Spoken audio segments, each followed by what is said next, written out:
Welcome to listening to stories on Kevin Tai TV audiobook channel, Chapter 211, Merlin's Visit. Arad, Alcott, Ginger, and Nina walked out of the private room. Arad decided to take the quest. I will go check on Ayala first. Arad looked at Nina. We meet around my house. Is that okay? Alcott smiled. See you there, then. I have to make a trip to Merlin. Her work on the heater has been going smoothly since you got her the red dragon heart. Arad scratched his head. I still need to give her a visit as well. How about we go to her together and then head to your house? Ginger suggested with a smile. Arad nodded. A good idea. Nina walked to her desk and registered the quest. Alcott, Ginger, and Arad are going to take on Sister's Noise. The adventurers looked at Arad and walked out of the guild with Alcott and Ginger. They looked at Nina. Wait, did they just take a quest? Nina looked at them with a smile. Yes, they are going on an S-rank quests, even though he was a B-rank. Shouldn't you stop him? No matter how you look at it, S-rank is more than what he can take. Nina smiled, remembering how Arad regenerated from her hit. He's built differently than anyone else, and should be fine. Arad can take it. I did fear for his life at the start, but he seems capable of handing far beyond his rank.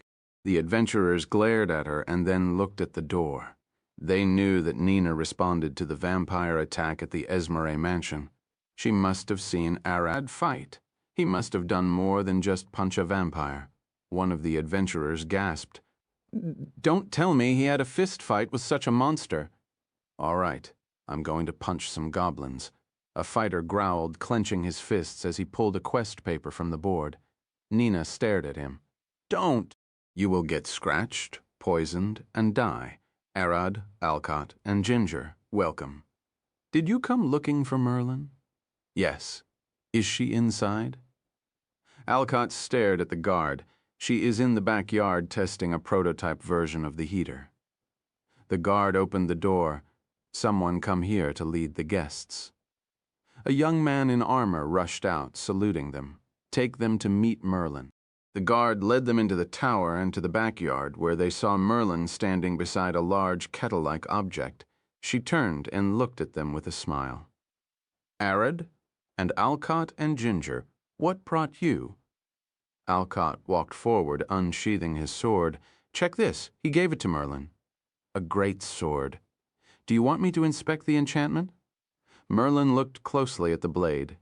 I got recently. I want to know if it will do the job, Alcott replied. This one would be great for killing lycanthropes and beast-type creatures. It's weak against the undead, but that is fixable with some oils. For humans, it will kill. She handed the sword back to Alcott. Alcott smiled. Exactly as the seller said. It's perfect, then. He then reached to his waist and pulled the sword there with its sheath. Arad, catch. He threw his old blade to Arad. You can have this. You will need a good weapon for the quest. Alcott smiled. Arad looked at what Alcott gave him, a long sword with a dark green blade and a black leather hilt. He looked dull when he pulled it out of the sheath. I doubt this can cut anything without sharpening. He rubbed the edge at his hand, doing no damage. Ginger smiled. That blade is made of adamantite. She approached Arad and took the sword from his hand. Give me your hand. Ginger pulled the blade slowly, cutting into Arad's flesh with ease, as if he was made of foam. Adamantite swords are unique. They get sharper the harder you grip them, and they are amazing conductors for magic. She smiled, glaring at Alcott. He isn't that good at magic to make full use of the second trait, though. Alcott scratched his head. I'm pretty strong, so that blade is sharp in my hand, but not all monsters can be killed by cutting them. And I can't channel enough magic through it to make a difference. Arad smiled. But I can use it. He took the sword back from Ginger and looked at it. By the way, how much did you buy this thing? Arad looked at Alcott. It was about 4 platinum coins. The one in my hands is 7. Arad looked at the sword. And you're giving it to me? I don't want you to die in the quest. Merlin giggled. I'm sure you didn't come to me just for looking at a sword. Alcott explained the quest briefly to Merlin. And so I want something reliable to follow the sister's magic noise. Merlin scratched her head. We know the general area is Rita, but we don't have a precise tracking method. Can't you make something? I don't know, but I will send Ginger a message if I figured something. Merlin smiled, approaching Arad. How about you? Smiled, hugging his arm. You were supposed to give some of your scales. Arad looked away. What will make? Merlin smiled. You have another person to take them beside me in mind, don't you? Who are they? No, I don't have anyone in mind. Arad sighed. I want to know what can you make? Armor? Weapons? Merlin let go of Arad's arm, smiling. I know it has to be Lila. The woman is resourceful, but unlike her, I can make magic items. She stared at Arad. She could find a blacksmith to make you armor, but I can use your scales to make magic-infused items. Alcott looked at Arad. A blacksmith might get you a heavy set of dragon-scale armor for defense, while Merlin will get you a cloak that makes you swifter or invisible. Arad scratched his head. I will give you half, and Lila half. Arad smiled. Can you make the invisible thing? Are you interested in that? She looked at him. Not for me, but for our rogue, Jack. Arad pulled half the scales he had from his stomach and showed them to Merlin. I will have some left. Want something else? Merlin took the scales with a smile. Ayala might need a larger quiver. Something that doesn't drop her arrows mid-fight. Arad looked at Merlin. She's an elf. I doubt that will ever happen. But I can make something better, a bag of holding. It will store hundreds of arrows for her to use. Merlin put her hand in the bag at her side, pulling a 2-meter-long staff, and then a log. I do have this one as well, but it's more of a tattoo. She pulled a sword from her chest. Chapter 2:12. The Land's Threat. Arad smiled. An invisibility cloak for Jack, a bag of holding as a pouch for Alla, and an armor for me. That will do it, but I have something else to ask about. I still have the scales of the red dragon. Merlin looked at Arad, tilting her head. You're already wearing your scales, and you will get an armor made of them. I suggest saving the red scales for the future. Why, Merlin, this thing is boiling. Is that okay? Alcott pointed at the prototype heater. Merlin cried, rushing with her wand and waving it around. The bubbling faded and the heat subdued. Merlin fell on her butt, panting. It was close. Ginger approached Merlin, standing beside her. If that were large enough to heat the city, it would have caused a fire. You're right.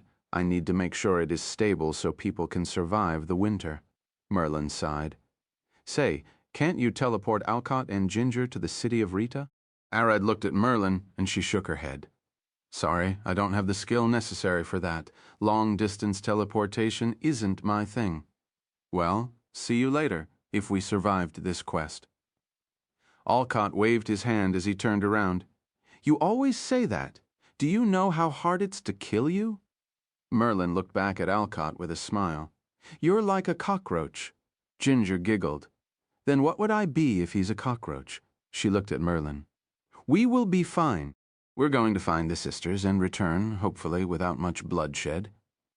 You're the one saying it out of everyone? Merlin stared back at Ginger. Arad and Alcott looked at each other. Both stand with their hands on their hips and smile. Cut it off, both of you. The two said at the same time and looked at each other. Alcott is right. We have a quest to tend to. Arad looked at them. The three got out of Merlin's tower, stopping by Lila's shop so Arad could leave the scales with her. They then headed straight to his house in the forest. This place is strange. Ginger looked around, gently touching the trees with a worried face. I feel like the forest is alive around us. You're right. It's like we're approaching a dragon's lair. Alcott looked at Arad, smiling. You're making progress as a dragon. Why wouldn't I? The whole of Alina Prefecture is a part of my territory. He puffed his chest. Alcott laughed. Since when did you own the place? But I guess you're the only dragon around the city. Alcott is right. Ginger looked at Arad. I heard you were about to be granted a noble title. Use the land granted by that to determine your domain. You can't take a land that you don't own. Even dragons usually threaten cities and kingdoms before snatching a mountain or two. Alcott laughed. Then you want a threat. A voice boomed from the forest. Alcott pulled his sword, and so did Ginger. The trees danced as a flower grew from the ground, a mouth opened on it. I'm granting my back to Arad. Dispute his ruling, and I will fold your city like a book, and clench the mountain on it like teeth. The ground started shaking violently, and the people in the city screamed as an earthquake started. Dragon Meditator, is this enough of a threat for you? Thud. Arad patted the flower. Stop it, Loti. They won't cause any problems. Alcott looked at the ground. Don't tell me. The city is built on a genius Loti. Ginger looked at Arad and the flower. You're on my back, and I grant to whomever I wish. Loti growled. Alcott sighed. I mean, we have no choice if the land itself is speaking. Benuv. In this case, shouldn't you be talking to the king? Ginger looked at the flower. Last time, a genius loci appeared. The king had to make a deal with it. As long as the land here belongs to Arad, and he doesn't have a problem with your city existing on it. I won't act, Losi replied, the mouth on the flower smiling. But I can throw a mountain or two if enraged. Losi was bluffing. She's far from such a feat due to the fungus, but that doesn't mean she won't be able to when she recovers. Alcott approached Arad this far than anything I expected from a dragon to achieve in such a short time. No wonder you're growing stronger by the second. After a short walk, they reached Arad's house and stopped by the garden. Allah, I'm back with Alcott and Ginger, Arad shouted, and the door opened. Allah walked out. You're back quickly. What was the quest deal? She looked at him with a smile. Mira poked her head from the back and looked. Alcott and Ginger, she gasped. Those two weren't the kind of people you see walking around regular people. The quest is more complicated than we thought. Arad scratched his head and approached Allah with Alcott and Ginger behind him. I expected something dangerous since the letter came here. The guild usually only reserves such measures to S rank and death quests. Allah smiled. Death quests, Arad looked back at Alcott. Quests where the guild expects to have some deaths.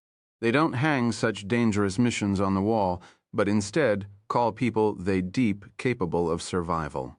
This was an S-rank quest, and not a death quest. He looked at Ayala. In short, we need him to carry us to a place really quickly, and help us find two sisters. Ginger looked at Ayala. I need more explanation. Ayala sighed. Get inside. She turned around and walked into the house. Everyone entered and sat in the living room. Mira brought them tea as they faced each other. Alcott explained the quest to Ayala in detail, and she started thinking. Rita? I heard of it. She looked at Alcott. To me, at least, I would assume the sisters are already dead if they ended up in such a place. Ginger sighed. I think the same. She then looked at Alcott. But we can't exactly tell the Marquis his daughters are dead when they are sending magic waves out. Chapter 213, The Dreams of a Maiden. Ayala sighed, Fine, but when will you return? She stared at Arad and Alcott. We don't know, but with Arad the trip won't take that long. Alcott smiled. I would say a week or two. Arad would be a noble soon, presumably a baron. Having an S rank under his belt should be enough to deter other nobles from messing with him, especially since he doesn't have soldiers. Ginger smiled. I can just beat them. I don't need soldiers for that.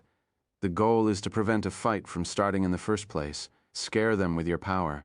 Ginger looked at Arad. I doubt they Phil mess with you if they knew you're a dragon. But to them you're but a strong man. Myra scratched her head. They will see him as an easy fish to steal his land. Alcott stared at Arad. They might not even fight. For example, they can try to criminalize you with something. Or, as we say, wipe the knife on your back. You need to start playing under the table if you want to remain hidden as a dragon and live as a human from now on. Ginger looked at Arad, albeit, I say, having a noble title, is befitting for a vampire. Aela imagined Arad as a duke living in a scary castle under the moonlight. He sat on his throne, one leg on the other with his eyes flashing red. It sure befits him. Ara?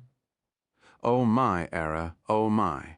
Far away, the massive green dragon smacked her tail on the ground, wiggling her butt as she crawled around the crystal. What a development. He's becoming a noble. A kobold walked forth. Madam Clog, please calm down. Your tail is shaking the whole cave. The large dragon turned her head to glare at the kobold. Silence, fool. Don't you see I'm watching the life of Arad? I know, but I'm saying not to move too much while doing it. The kobold sighed. How could I not move? His mother had multiple stories, but he's going to be the first long-running one. He's already got 2 lovers and a noble title. How could I not be invested? Clog growled, staring at the crystal ball again, but the living room was empty. Arad and everyone had left. KY cried.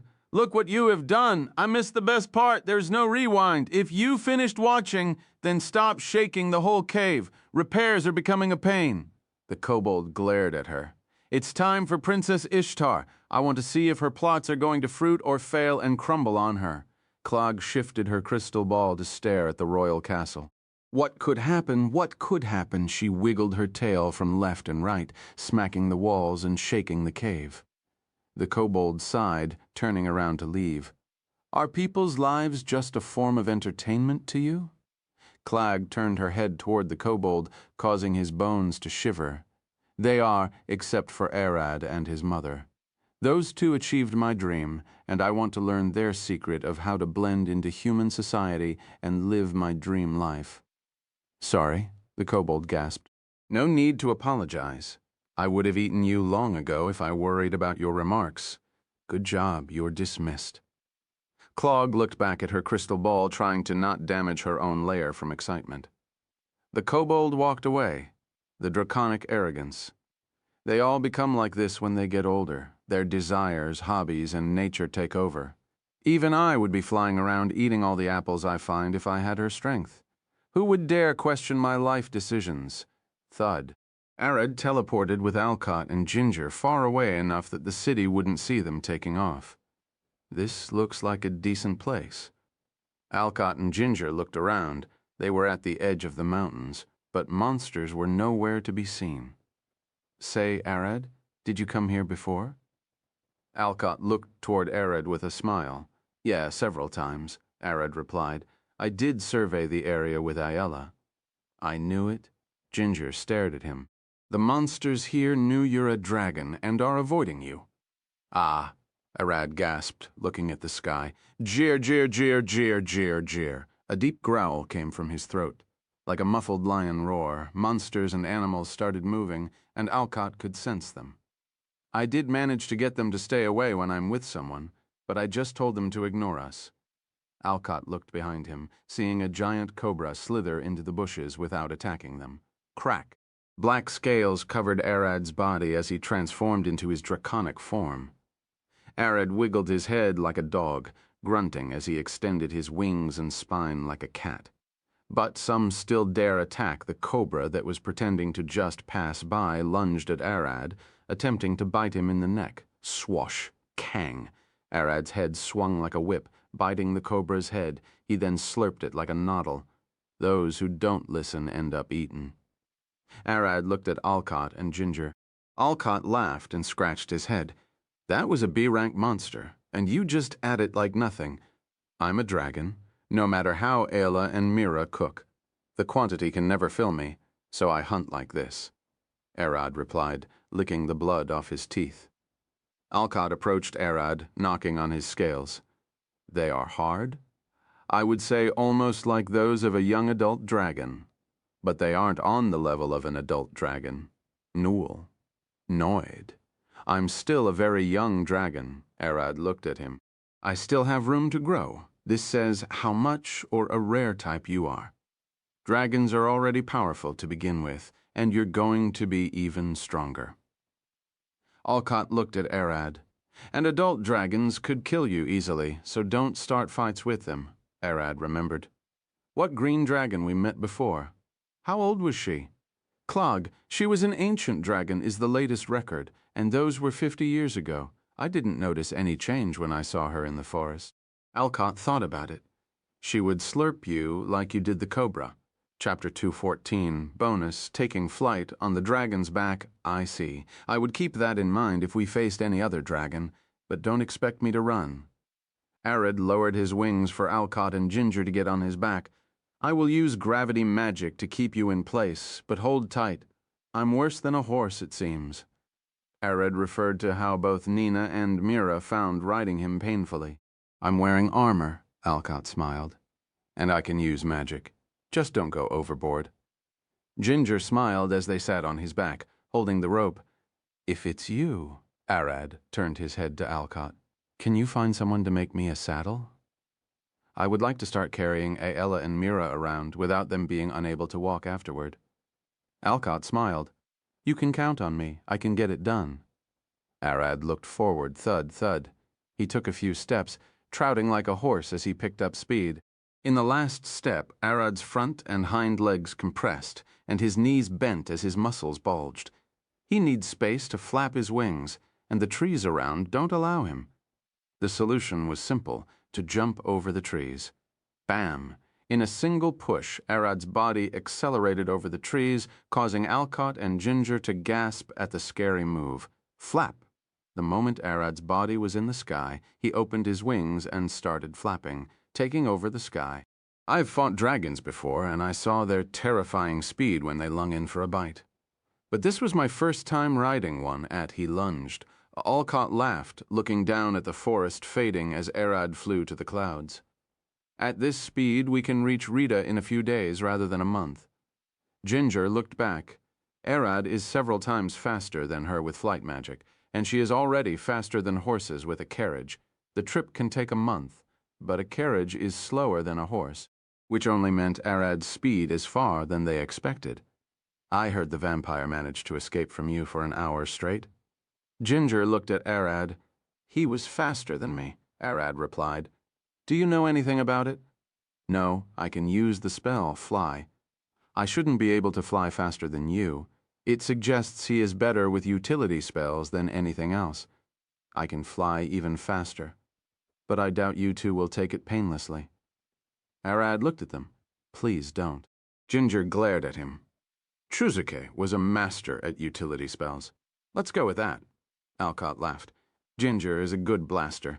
She is an expert at using the elements to send people to the afterlife. The day quickly passed without any event as they flew above the clouds. It's dangerous for you two to sleep on my back. Let's land and make a camp. I agree.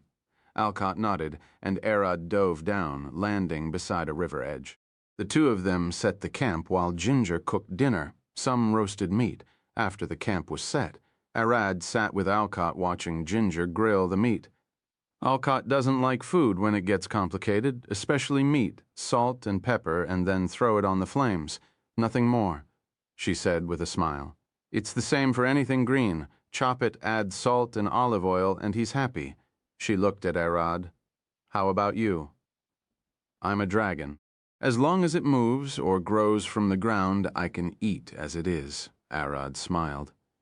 When you become like me, the simple things start feeling better. Alcott tapped his chest. My body burns a lot of energy, so it requires a lot of food. Those fancy noble dishes can't fill me up.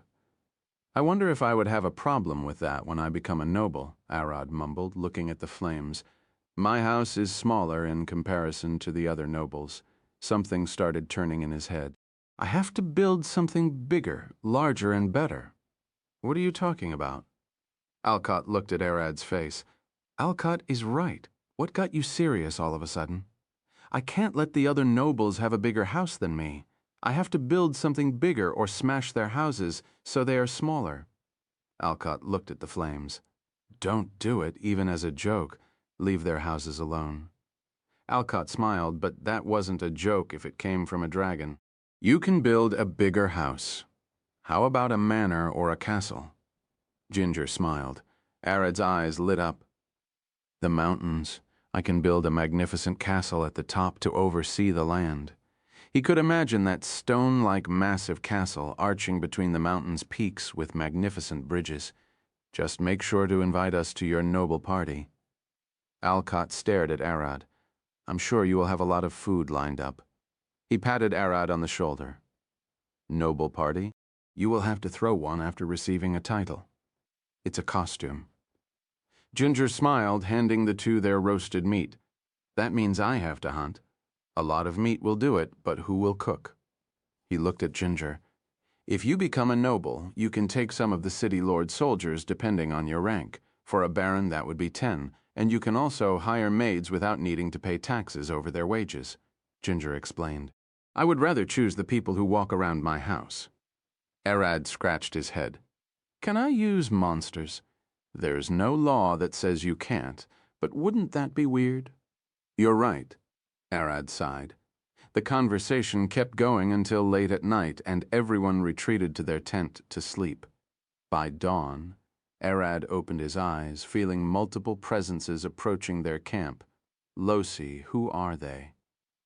Arad didn't get an answer, and he remembered that he flew outside of her back. Arad stood, waking out of his tent shirtless. Pew, cling! An arrow flew at Arad's neck, and he caught it with one hand. Bandits, did the fire smoke lure you in? He smiled. You planned this. I have to top up on blood before the quest. Chapter 215, The Dragon Learning How to Fight with a Sword. The bandits walked out of the trees, glaring at the camp and seeing Arad standing there. A fighter. Be careful and don't let him pick a weapon, one of them said, pulling a short sword. With that mass, could he be a barbarian? Another one asked, pulling his bowstring. No, I don't see any tattoos or clans, Warpaint. That man can't be a monk, as those leather pants aren't something they would wear in a million years. The man pointed his sword at Arad. There should be more people in the tents. Get ready for them. Phew. The bandit with a bow fired his arrow at Arad. Silently taking him was the better option. They didn't want to wake the other two. Thud. Arad caught the arrow and stared at them. Bandits. He growled with a smile. He must be a high level. Surround him and expect an action surge. The bandit leader growled, pointing his sword down as the other men rushed at Arad. Thud. One of the bandits stomped forward, swinging his massive sword down. Arad took a deep breath, swinging his left arm to the left. Clang! He deflected the sword with his bare forearm and a smile on his face. Crack! His right hand punched the bandit, breaking his nose and teeth. Slow and dull, Arad looked at the bandit leader. I see. The bandit leader pulled his longsword and started walking forward. I guess you're the party leader, reliable and awake, a golden example. Thanks, but I'm not, Arad smiled. They are awake, only leaving me to deal with this matter, Arad cracked his fists. They guessed I was the one who lured the bandits because I didn't say anything until they arrived. Bam! Arad stomped the ground, increasing his weight a bit. Come at me. He took a stance with a smile. The bandit leader saw the ground crack beneath Arad's feet. He did have a strong feeling. He was a monk, but his outfit did fit a monk. He decided to fight as if Arad was both a fighter and a monk. Crack! Arad rushed forward first with a smile on his face. He swung a fist at the bandit leader and he dodged. Clang! Clang! Arad swung another 2 punches and the bandit leader deflected them with his sword. Ha! The bandit leader screamed, swinging his sword at Arad's neck. Arad lifted his forearm to block, but the leader changed it into a back-edge strike toward the other side of Arad's neck. Arad smiled. This man is weak. He isn't as fast or durable as Chuzuke, but I can see his moves better. He kept a close look at the bandit leader's movements, trying to learn as much as possible before killing. Crack! Arad swung his torso back, dodging the sword while extending his right foot in a kick. Bam! The bandit leader blocked the kick with his sword, and his body was sent flying back and smacked into a tree. Gash! He gasped for air, falling to his knees.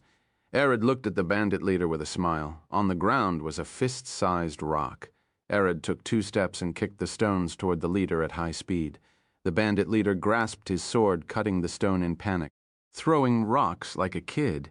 He glared at Arad. Arad held 4 stones, 2 in each hand.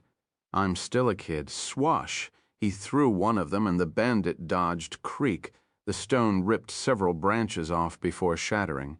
Those weren't regular throws. The power behind them is insane. Joan Bolcom, the bandit leader, became convinced he was facing a monk. I thought you monks swear to not indulge in mortal pleasures. Why did I see you wearing that? The bandit leader was looking at Arad's pants. I wouldn't walk naked, would I? Arad threw the rest of the stones in his hand. The bandit cut one and dodged the other two. The bandits watching knew they couldn't jump in and help. Arad and their leader were on a different level. They should go kill the other two in the tents, but they didn't feel like doing it. Something strange was happening. A single red eye glared at them from inside Ginger's tent. Sit and watch like idiots. Cattle, the bandit leader, sighed, and he was getting exhausted. Arad's punches hit like bulls, and when he retreats, the stones keep flying. He isn't panting. He still has a lot of stamina. The bandit leader observed the smiling Arad. I have to damage him as much as I could, so the others can finish him off. The leader took a stance, his sword behind him. He took a deep breath. This is your end, kid. Crack. The ground cracked beneath the bandit leader's foot. Bam! The leader rushed forward with a single jump, action surge. He could hit 3 times a second, and with action surge, it will be 6. Arad swung his right fist at the bandit. Clang! With an upward swing, the leader cut Arad's fingers off, and in a downward slash, he cut the tendons on his forearm. In that instant, Arad sent his left fist, but the leader was ready for it. With another upward swing, he cut Arad's wrist and the tendons of his biceps. Ha ha! Arad laughed. Shizuke was too fast for him to see the techniques, but with this man, he could see how he does it. The leader still had 2 swings. Thud! A rapid swing slashed Arad's throat. The leader then pulled back and stabbed Arad's in the chest, ending the combo. Any human should be dead after such a combo. The bandit leader smiled. Arad was one of the strongest opponents he faced in years. Crack! He felt something strange. Arad bites him in the neck. What? The leader gasped as his body withered and disappeared into Arad's stomach. Clap! Clap! Arad clapped his hands. Amazing! Amazing! You go for the soft spots on the body and try to immobilize your target. Get them to bleed and die. Ha ha ha ha! Arad giggled and looked at the rest of the bandits. Shall I test that on you? He pulled the sword that Alcott gave him, Chapter 216, the fake action surge. Arad lifted the sword above his head, smiling as he clenched his fist on the hilt. The veins on his arms bulged a bit as the blade turned bright red, igniting flames. The adamantine sword gets sharper the stronger you grip it, and it can absorb the magic channeled into it. Alcott gave the sword to Arad since he didn't have any great magic to channel, and a simple sharp blade won't kill monsters with regeneration. Arad could channel his void or the elements, and he has the strength to sharpen the blade. Cling! One of the bandits pulled his sword as he saw Arad's foot digging into the ground. He was about to rush at them. Crack! Arad didn't rush. He jumped forward, swinging his sword. Clang! The strike cleaved the bandit's sword and head in a single motion. The flames gushing from the blade seared the bandit's neck, preventing any drop of blood from leaking. Before they could land, Arad swung the blade up, cutting the next bandit in half from the crotch to the shoulder. Swash! Swash! With another 2 swings, he cleaved the head of one bandit and severed the other's torso in half. Bam! Arad landed behind the bandits. It was 4 strikes in a single second. They all turned back as their friends fell dead. What is he? They gasped.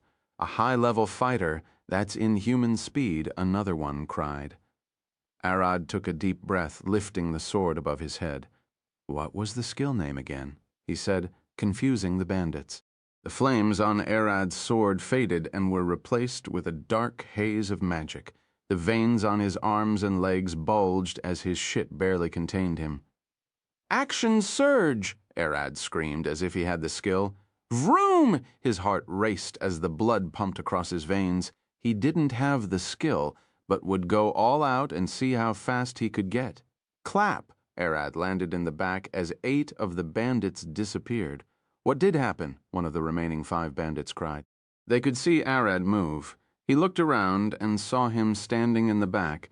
Alcott, who was watching from his tent, saw it clear as day.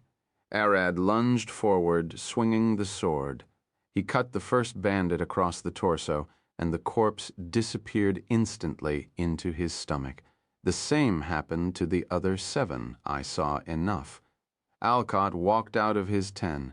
Arad's max speed was 8 strikes a second. You have grown a lot. Arad smiled. I could only do 3 before. I managed to get an extra one normally, but with Action Surge I can get double. Alcott sighed, scratching his head.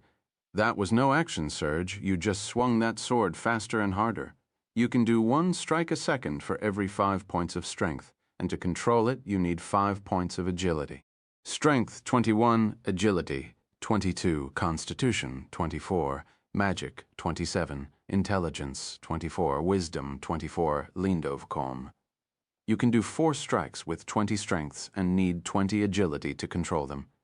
You could have tried to push a 5th one, but since you only have 21 strengths, 1 strength for the 5th one, you might lose grip and drop the sword.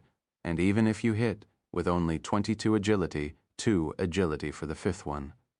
Your edge alignment will be off and you might break the sword. Let me guess, I lost a lot of stamina to do that Action Surge.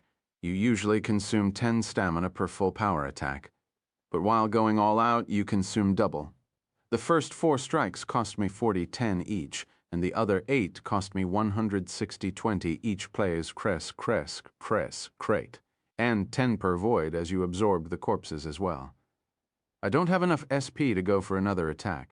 What would happen if I tried an Action Surge the lose control on the 6 as your SP runs out, and you will crash into the trees, unable to move for a while. You regenerate 1 SP per second, so make sure to count the recovery. Show the recovery speed below my stats. I would like to keep it in mind. HP 320-320, MP 2085-385, SP 126-320-10. HP Reg 1s are MP Reg 1s per minute, SP Reg 1 Surfendant. My limit is SP first and MP second. Is there a way to increase them? Magic items or skills and potions? I'm going to finish the rest. Arad turned toward the bandits, lifting his sword. 5 left. It's been nice knowing you. Bam! Arad lunged forward, killing the rest and absorbing them to his stomach. Ginger walked out of her tent. You wanted to gather some blood for healing. Don't rely on it too much. Why is that? Arad looked at her. You can't regenerate well if hit with holy magic. Don't take any attack that you don't know what it could have. Ginger approached Arad. A steel sword dipped in holy water for a week is all it needs to prevent you from healing with blood, or flesh for the werewolf part.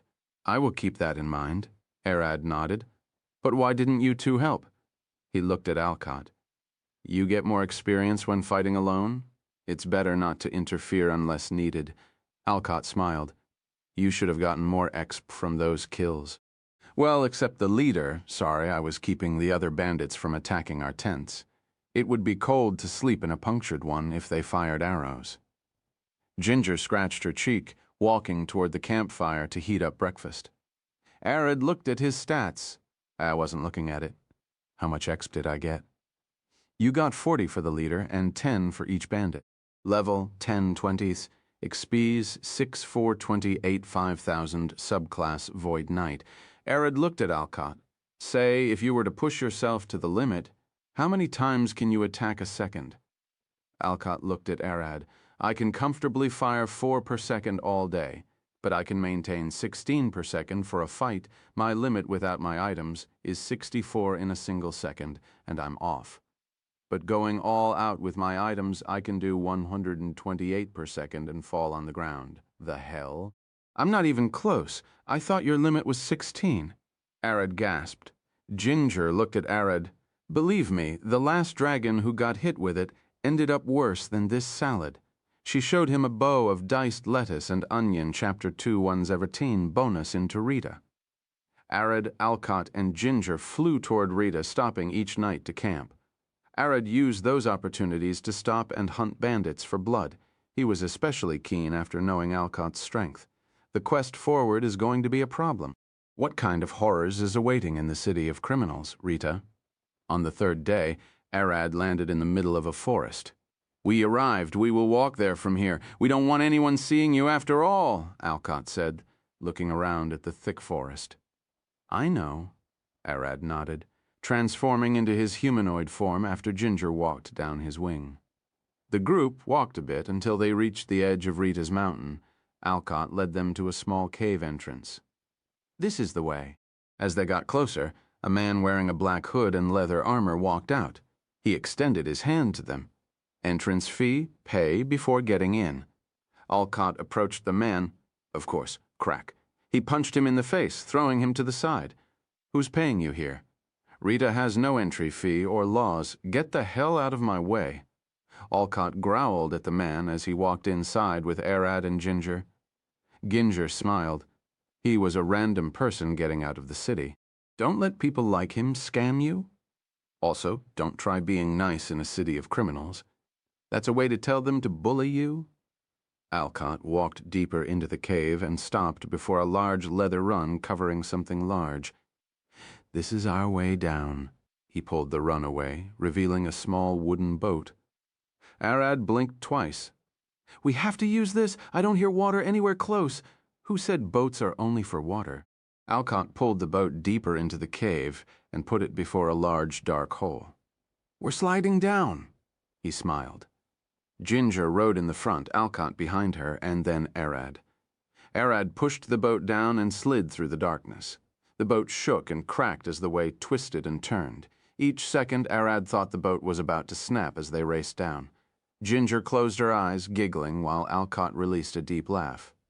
They might be scumbags down there, but they know how to make something fun. After a minute, Arad saw a light at the end of what seemed like an endless violent slide. Swash. They raced out, sliding on a small road on the wall as the city spread to their left. Arad opened his eyes. Stone's buildings dotted Rita's city as they spread across a seemingly infinite covered in hazy purple mist. It looked vast yet small. Rita was the city criminals found as heaven, and 2 sisters are lost here. Finding them will be almost impossible. Ha ha ha ha ha. Alcott's deep laugh boomed across the cavern. The people inside stared at the slide. Who has the guts, Wash? Cree. The boat stopped, close to the city entrance, and Alcott stood with a smile on his face. This never gets old. Why don't other cities use them? Not all cities are deep underground. Ginger replied, standing up and wiping the dust off her clothes. She was in the front. Arad looked at Alcott. Where should we start? First, Alcott walked to the side where an old lady no taller than 90 centimeters sat on a stone. She looked at him, her long dangling ears clear as the sky. 3 silver coins. She extended her palm to Alcott. Alcott smiled, handing her a gold coin. Keep the change. It was a fun slide. The old lady laughed. I can't refuse that, thanks, son. She jumped off the stone and approached the boat, grabbing it by the edge and dragging it away. Who's that? Arad asked. I don't know.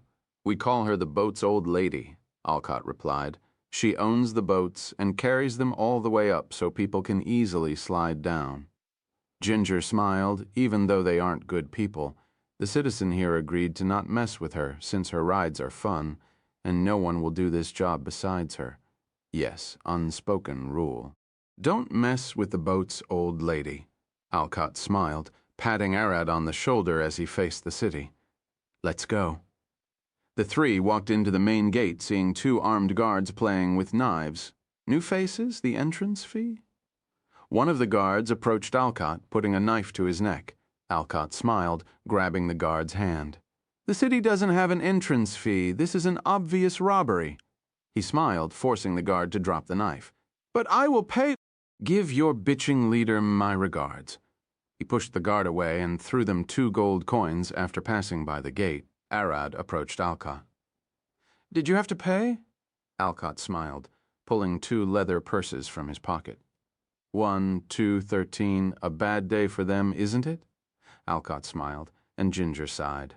What are those? Arad asked. Their pockets, idiots thought stealing from was easy. Alcott laughed with an extra 13 gold coins in his pocket. 1 for the old lady and 2 for them. I'm 10 gold coins in profit. Are you a rogue or something? Arad sighed, glaring at Alcott with a dubious look. Those were thieves like bandits. Is it okay to take their possession after killing them and not while leaving them alive? Alcott laughed again. Outside they would be dead. Nenid, nooble, nenid, nind. Ginger patted Arad's shoulder. Listen, forget morality here. This place is a shithole. Don't be naive and take anyone at their word. Ginger is right. I don't want them to think I will pay whenever they want. Now those two won't mess with us again. They walked deeper into the city, and Arad kept seeing weirder and weirder things. The streets are lit with golden, glowing mushrooms on top of poles, while inside shops they keep a strange, floating jellyfish-like monster the size of a fist inside cages and feed it the mushrooms and use it as a light. The jellyfish monster emits more light than the mushrooms, but since it requires maintenance like a bird, it's only used inside shops and houses. Chapter 218, Inside the Tavern. Arad looked at the glowing streets. Where should we go? He asked Alcott, who walked forward. I would like to say the slave market, but I hope it doesn't get to that point. Alcott looked back at Arad and Ginger. You two go and find a place to rest. I will go ask some friends. Arad blinked. You're going alone. You don't know how to act around here. Let Ginger teach you while I'm out so we can work together when I get back. Alcott smiled, and Ginger took her mage hat off, letting her flaming red hair out. Arad stared at Ginger as she cracked her jaw, getting her vampire fangs out. We're in the city of criminals. No one is going to question a monster walking around. With her words, her face slightly shifted, getting a bit longer. You should do the same. Ginger looked at Arad, and he took a deep breath. I still prefer to look the same. Less is better for me. Ginger giggled. Then you can be my thrall for the time being. Remember, don't be nice. She turned around. You will only get hurt if you did that. This city doesn't accept naive thinking. Arad and Ginger walked toward an inn while Alcott headed deeper into the city, searching for his contact to get information. Arad and Ginger stood before a large stone building. They could see light seeping through the cracked windows and hear the laughter of people drinking inside. Remember, you're my thrall. So opened the door. She smiled, and Arad approached the inn's door, pushing it open. Everyone inside the inn stared at the door, seeing a massive man walk inside, followed by a redhead beauty. It didn't take them a second to notice her fangs and look away. A vampire and her slave? What brought such a monster here? One of the people whispered. Probably looking for slaves to use as cattle. Bitch sees us as cows ready for slaughter. One grunted, glaring at Ginger. Fucking monster. Arad glared at the man, causing him to gasp and look away. Ginger looked at Arad and smiled. Let's get a room. Follow me. Bitch is a coward, and so is her blood sac. The man grunted, and Ginger stopped. She looked at the man with a smile. You keep barking? Shut up. Her eyes glow red, the man's tongue swole in an instant, exploding inside his mouth in a stream of blood. Quack! The man's friends rushed to him, panicking. Let him bleed to death. That way we can sleep in silence for once. Ginger walked toward the counter and looked at the owner. Say, I do want a calm room. The man stared at her with a straight face. It's been a while since a vampire graced us. How should I address you? Ginger smiled, pulling a necklace from her pocket. Count Scarlet von Erich, I'm here for business with your establishment. The owner shifted his eyes and stared at the necklace. A droplet of sweat trailed across his forehead down to his chin. Ahem, I never expected to meet your majesty here. Please use the most left room. It's our biggest and calmest room. Ginger took the key with a smile. Nice doing business with you.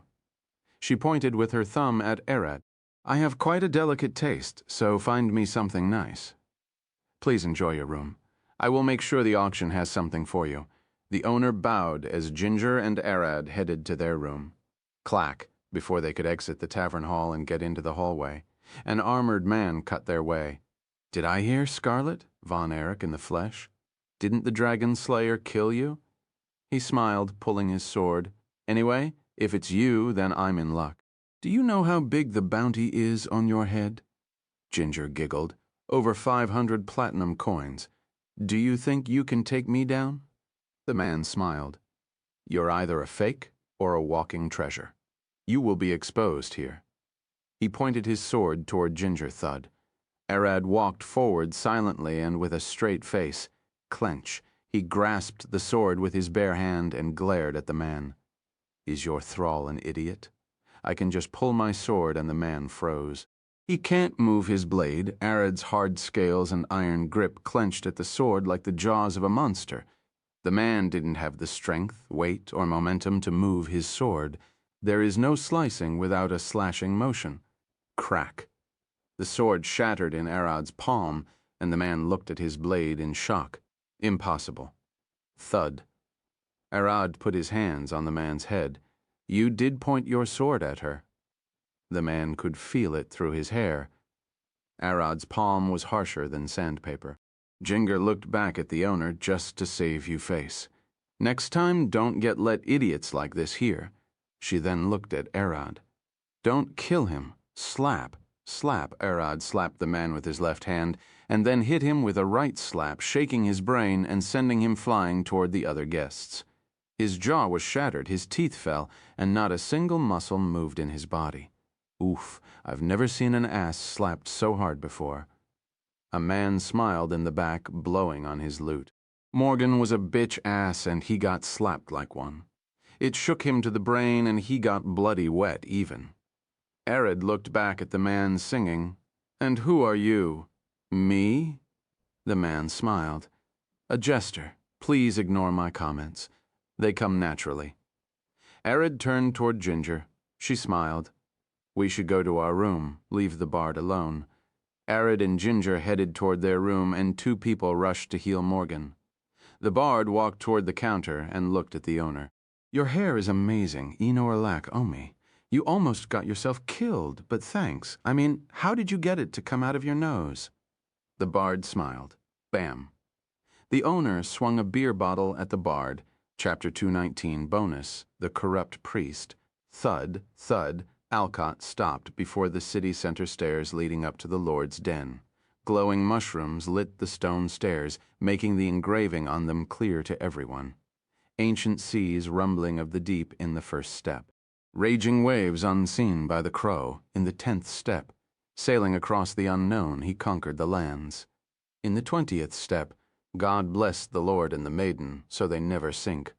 On the 30th step, here lies the ancient Lord of the Sea and his valiant crow in the 40th step. Alcott stood before the massive door, pushing it open with both hands. The inside resembled a rundown church, with a single man standing before a stone pillar with a tomb beneath it. "Alcott de Morian, how rare it is to see your face around here," the man said with a smile, looking back at Alcott as the candle's fire danced. "Rare, I guess. It's been a while since I last visited Corrupt Priest." Alcott walked forward with a smile, and the priest faced him. "Corrupt, you say? Last I checked, I still had my powers." The priest smiled. "My goddess allowed it." Alcott sat on one of the church's chairs and rested his legs on the one ahead. "John Parrott, you never learn, do you?"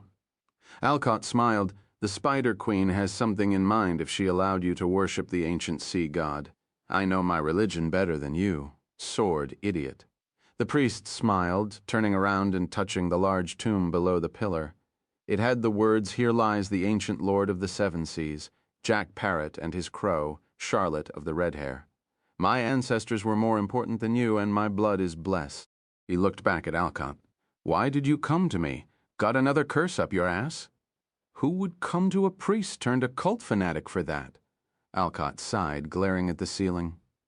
"I did cure you vampirism and lycanthropy, do you remember?" The priest approached Arad. "Remember that witch's blood was too strong for even the priests of the capital's church." Sorry, Alcott waved his hand. "But even you did a half-assed job. A half-assed job is better than nothing. Now tell me what brought you here." John approached Alcott and sat facing him. Two girls, twins, black hair, blue eyes, and blemish on their faces. They looked fairly young, 14 to 16 years. Alcott sat straight. They disappeared from their house close to the Capitol. The magic detected them here. John scratched his chin. I didn't see them in the slave market, and I'm there a lot, Boundeville, not just the slave market. Did you see them anywhere? Alcott looked John in the eyes. You know something. I can feel it. John sighed. You're a sharp one. He smiled. Tell me, where are they? Alcott growled. John sighed as he looked at the ceiling. You know I'm not rotten to the core. Forget about the twins. You will never find them. Alcott scratched his chin. They don't want to go back, he looked at John. Why? I need to know. John blinked. What happened? Did Scarlett share her brain with you? He laughed. You're right. The girls asked me not to tell anyone about them. You came here in vain. Go tell their father to fuck off. Can't do that to a marquis, Alcott sighed. He wants his daughters back. If it's not me, then he would hire mercenaries or bandits. Are you saying the twins should trust you rather than escape? Sadly, those two girls aren't that willing to risk it. John stood. But there is something you can do for me. And you would try convincing them to speak. Alcott looked at John, smiling. What do you want? Javian's son is on the loose. He threatens my position here, so I want you to find and kill him. How is that supposed to help the girls trust me? Javian's son wants me dead, and he would go after you to avenge his father that you killed. The twins want me alive so they can escape, help get rid of him, and they might speak with you. John leaned on his hands. I'm sure your blood is boiling, isn't it? I indeed became a werewolf from Javian, but I was bitten by more people, and I would have killed him anyway because of the slave trading. Alcott sighed. Bastard was doing it for fun. It doesn't matter now. Javian's son wants your and my head. Kill him, and I will try to get the twins to trust you. John stood walking forward and touching Alcott's shoulder. Your body can barely take it. I feel the beasts fighting inside your blood. Didn't you ever consider giving up? Give up and become a monster. Hell no, Alcott laughed. You say that, but you're the one who dabbled there first. I told you there was no glory in becoming a monster. John sighed. Don't become a monster? Only humanoids can beat monsters. Alcott sighed. Those were your words, and you were right. Becoming a vampire and relying on regeneration dulls the senses and weaken your skills. Becoming a werewolf ensued rage into my bones and made it harder to think calmly in a fight. Exactly. John looked at Alcott with a straight face. Being a human, being a mortal is the key as a human. There is no second chance. I can't afford to get him, and I can't afford to lose control. Thanks to that, I kept honing my skills and strength. Alcott smiled. I wouldn't become as skilled with the blade as I am now if I could afford to get hit. The only one to break that rule was Nina. How is she doing now? John smiled. Retired and enjoying her life as a guild receptionist. Alcott replied with a smile. You should see her, acting like a normal girl. John burst laughing. I can only remember her screaming and ripping people apart. I can't imagine her sitting on a desk without breaking it. Don't ever forget who she was. Anger her, and you will die. John smiled. You can't kill her. Remember that demon? She didn't die, even though he cut her head. Alcott sighed. She was about to ascend into something beyond our comprehension. What a waste of talent for her to retire. John sighed. An unstoppable barbarian. She didn't gain the title of Heracles in vain, chapter 220. The dragon trying to be a thief. Alcott followed Ginger's magic until he reached the inn. He looked from the outside and people gave him strange glances. Who is that? It was strange for them to see someone like him wearing full plate armor and carrying multiple blades. People usually only carry a knife hidden beneath their clothes. Alcott pushed the door open and walked inside.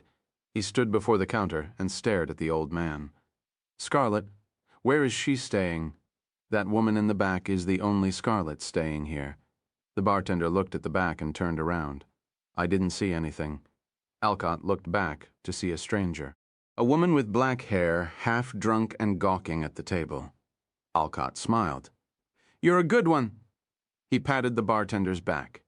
"Scarlett, come here," Alcott shouted. "I'm here." Ginger walked down the stairs. "It took you a while." The bartender froze in place. "Why did she get out? Do you know him?" The bartender gasped, glaring at Alcott. Ginger smiled. "Of course." She approached Alcott. "Do you need rest, or should we move?" "Let's go to our room." Alcott stood and followed Ginger. "Where is Arad?" "Novel, or he went out for a walk," Ginger replied, smiling. "I hope he won't cause trouble." Alcott sighed and sat on the bed. "So, I talked to John. What did he say? He knows the girls, but they don't want to meet us. But he can help us gain their trust." Alcott smiled. "Let me guess, he has a job for us." "Yeah," Alcott sighed, lying on the bed and staring at the ceiling. "Arad is out on a walk. Let's hope no one starts a fight with him." Alcott looked at Ginger with a worried face. "You should have seen him. He was like a confused cat in a new house. He has to go around and survey the area. I've never seen someone so keen on exploring this dangerous city." She smiled, her opal white fangs glowing in the faint jellyfish light. A walk, Alcott looked out the window. For a dragon, this would be a very enthusiastic walk, marking his territory and getting to know his challengers. On the city street, Arad walked between the people. His body towered over most people, so no one really approached him.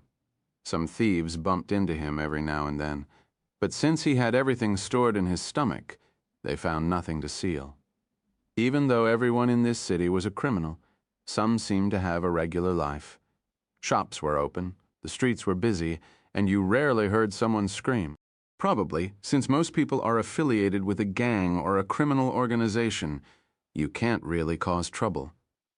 Arad had one thing in mind: getting to know the streets and corners of the city. He looked around for a high place, so he can perch high and survey the area. It didn't take Arad long for his eyes to land on something, the large city temple, which towered over everything. That could be a good place, but the cavern ceiling seemed like a good option as well. Arad turned to the left and kept walking through the streets, watching the people peddling around him. His goal was one of the pillars holding the cavern. He could get access to the ceiling from there without flying and drawing attention. "Stop right there." 5 massive men cut Arad's way. They wore gambeson and carried heavy, bludgeoning weapons, like maces, hammers, and clubs. "You're getting into the 6th Street, owned by the Thieves Guild. We can't let you in until you show us your badge." One of the men stared at Arad. Arad blinked, staring at the man with a doubtful face. "Owned here?" Arad smiled. "This is the first time I heard that word used." The man laughed. "You're right, it's strange now that I think about it." He looked at Arad. "The Thieves Guild is strong and they can claim the land without anyone speaking up." "Say, where do I sign up?" Arad replied with a smile. He only needed to get to the pillar. If asking this could get him through without a fuss, it's for the better. "Ho, you're a large man, I doubt. Someone like you could sneak around doing jobs. But go ahead, it's the large building at the end of the street." The man smiled, handing Arad a small blue badge. "This is yours. Steal another 2 from other people before you reach the guild, and they will let you in." He patted Arad's shoulder. "Don't lose yours. We will kill you if you try to get out without at least 1 badge." Arad nodded and walked through the street. He could feel the glares on him. He looked into the abandoned building, seeing several shriveled and starving people glaring at him, failed thieves who lost their badges. They are stuck in the streets until they can steal. Arad ignored their glares as he hid the badge in his stomach, safe forever. He looked at the pillar, but something kept bugging his mind. Is it okay for him to just return later and say he could do it? Is that how a dragon should do it? "I will collect as many badges, give them to the guild, and then leave." That's a bad idea. Use the guild for information. I bet they know a thing or two about the twins. Arad turned around and glared into the abandoned houses. Time to hunt? He grabbed a door handle and pushed the door open. He could see the old dusty kitchen with cobwebs all over the ceiling. No one walked inside for months. Arad walked inside and explored the building, finding no one, but he managed to get to the top. Thud, putting his foot on the railing, Arad glared down at the streets with glowing red eyes and a smile on his face. I can hear them people walking around. One of the guild's top thieves glared outside his window, seeing this large and buff young man standing on a tall building as if he was about to throw himself down. What kind of thieves does that? The thief sighed, setting his head back. Did he give up on life? He looked at Arad from a distance. He blinked, and Arad disappeared. Where did he go? The thief gasped. He was sure Arad was there. He stood and glared outside the window, feeling the skin on his back crawl. A thief should never lose track of someone. It's their job to keep attention to everyone and everything around them. You can't steal in midday without knowing where are everyone around you and in which direction they are looking. He stood and rushed into the Guildmaster room. Guildmaster, I saw someone with potential. The Guildmaster was an old man with an eye patch. You saw someone? The thief explained what he saw, and the Guildmaster sighed. Did you have too much to drink? You're saying he was on the tall building. Did you imagine him? No.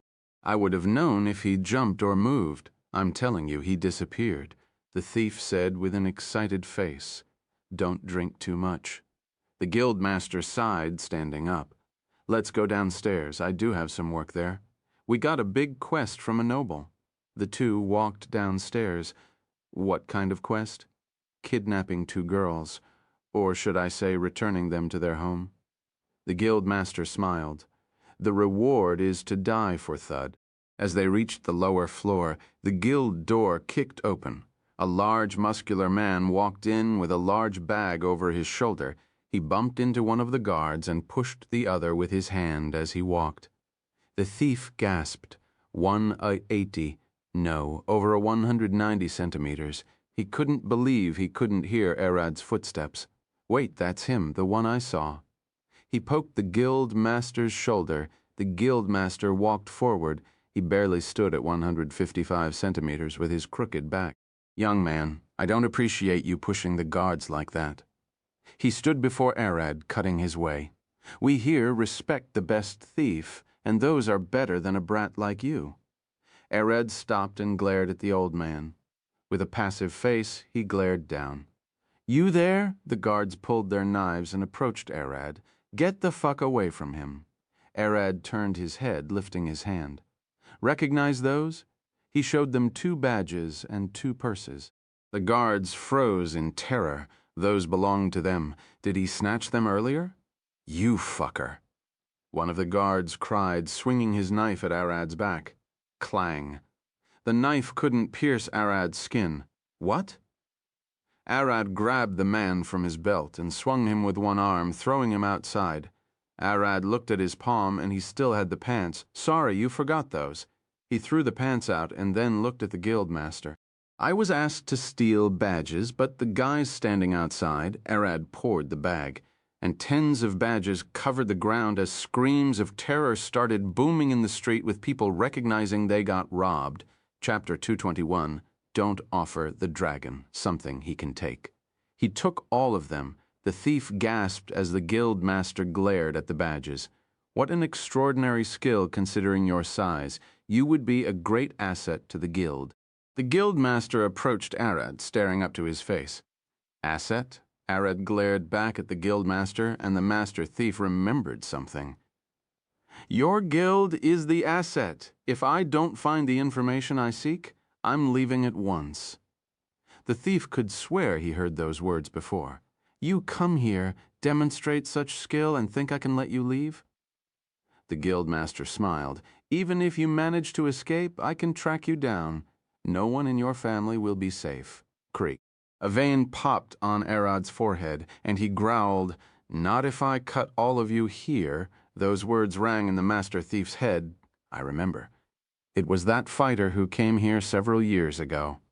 The thief gasped inside, the black hair, sharp glare, muscular build, and arrogance of the young. Considering his skills, his words aren't unfounded. Thud. The master thief grabbed the guild master's shoulder. Calm down. Let's hear what he needs. Evan, don't intervene. The guild master growled. No, I will do this time. We don't want what happened before to repeat itself. Evan glared at the guild master, and the old man remembered, several years in the past, a strange young man came to the guild. He took the test, but instead of stealing the badges, he walked to everyone and beat them to a pulp before taking them. The man was seeing a werewolf, but the guild refused to help find him. So the man beat the hell out of everyone and gouged the guild master's left eye.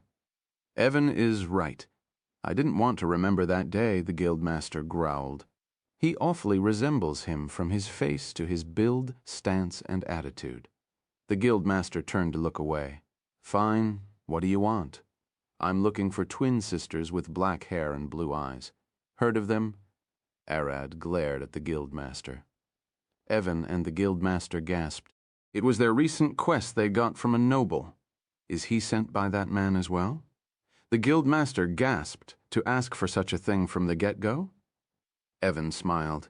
It's just like him. Say, young man, can we sit and talk? Evan smiled, pointing at a table with his thumb. Arad looked at the table. Why not? You seem to know something. He walked toward the table. Evan walked after Arad. His perception is out of the chart. Are we dealing with a human or a monster? As the guildmaster retreated to his office to bring the necessary documents, Evan started talking with Arad. We received a quest to retrieve the sisters. Did a Marquess send you? You could say so. Does that mean that our goals align? Arad leaned back on the chair, keeping his eyes on Evan. Yes. Would you like to work together? Of course, we will split the reward evenly. Evan smiled. It's already going better than the last time. The guildmaster returned and put a large stack of papers on the tables. The information we gathered, my men tracked the girls all the way here in the city and to the western parts. Since the city is dangerous, I was about to send Evan to search. Arad looked at the paper.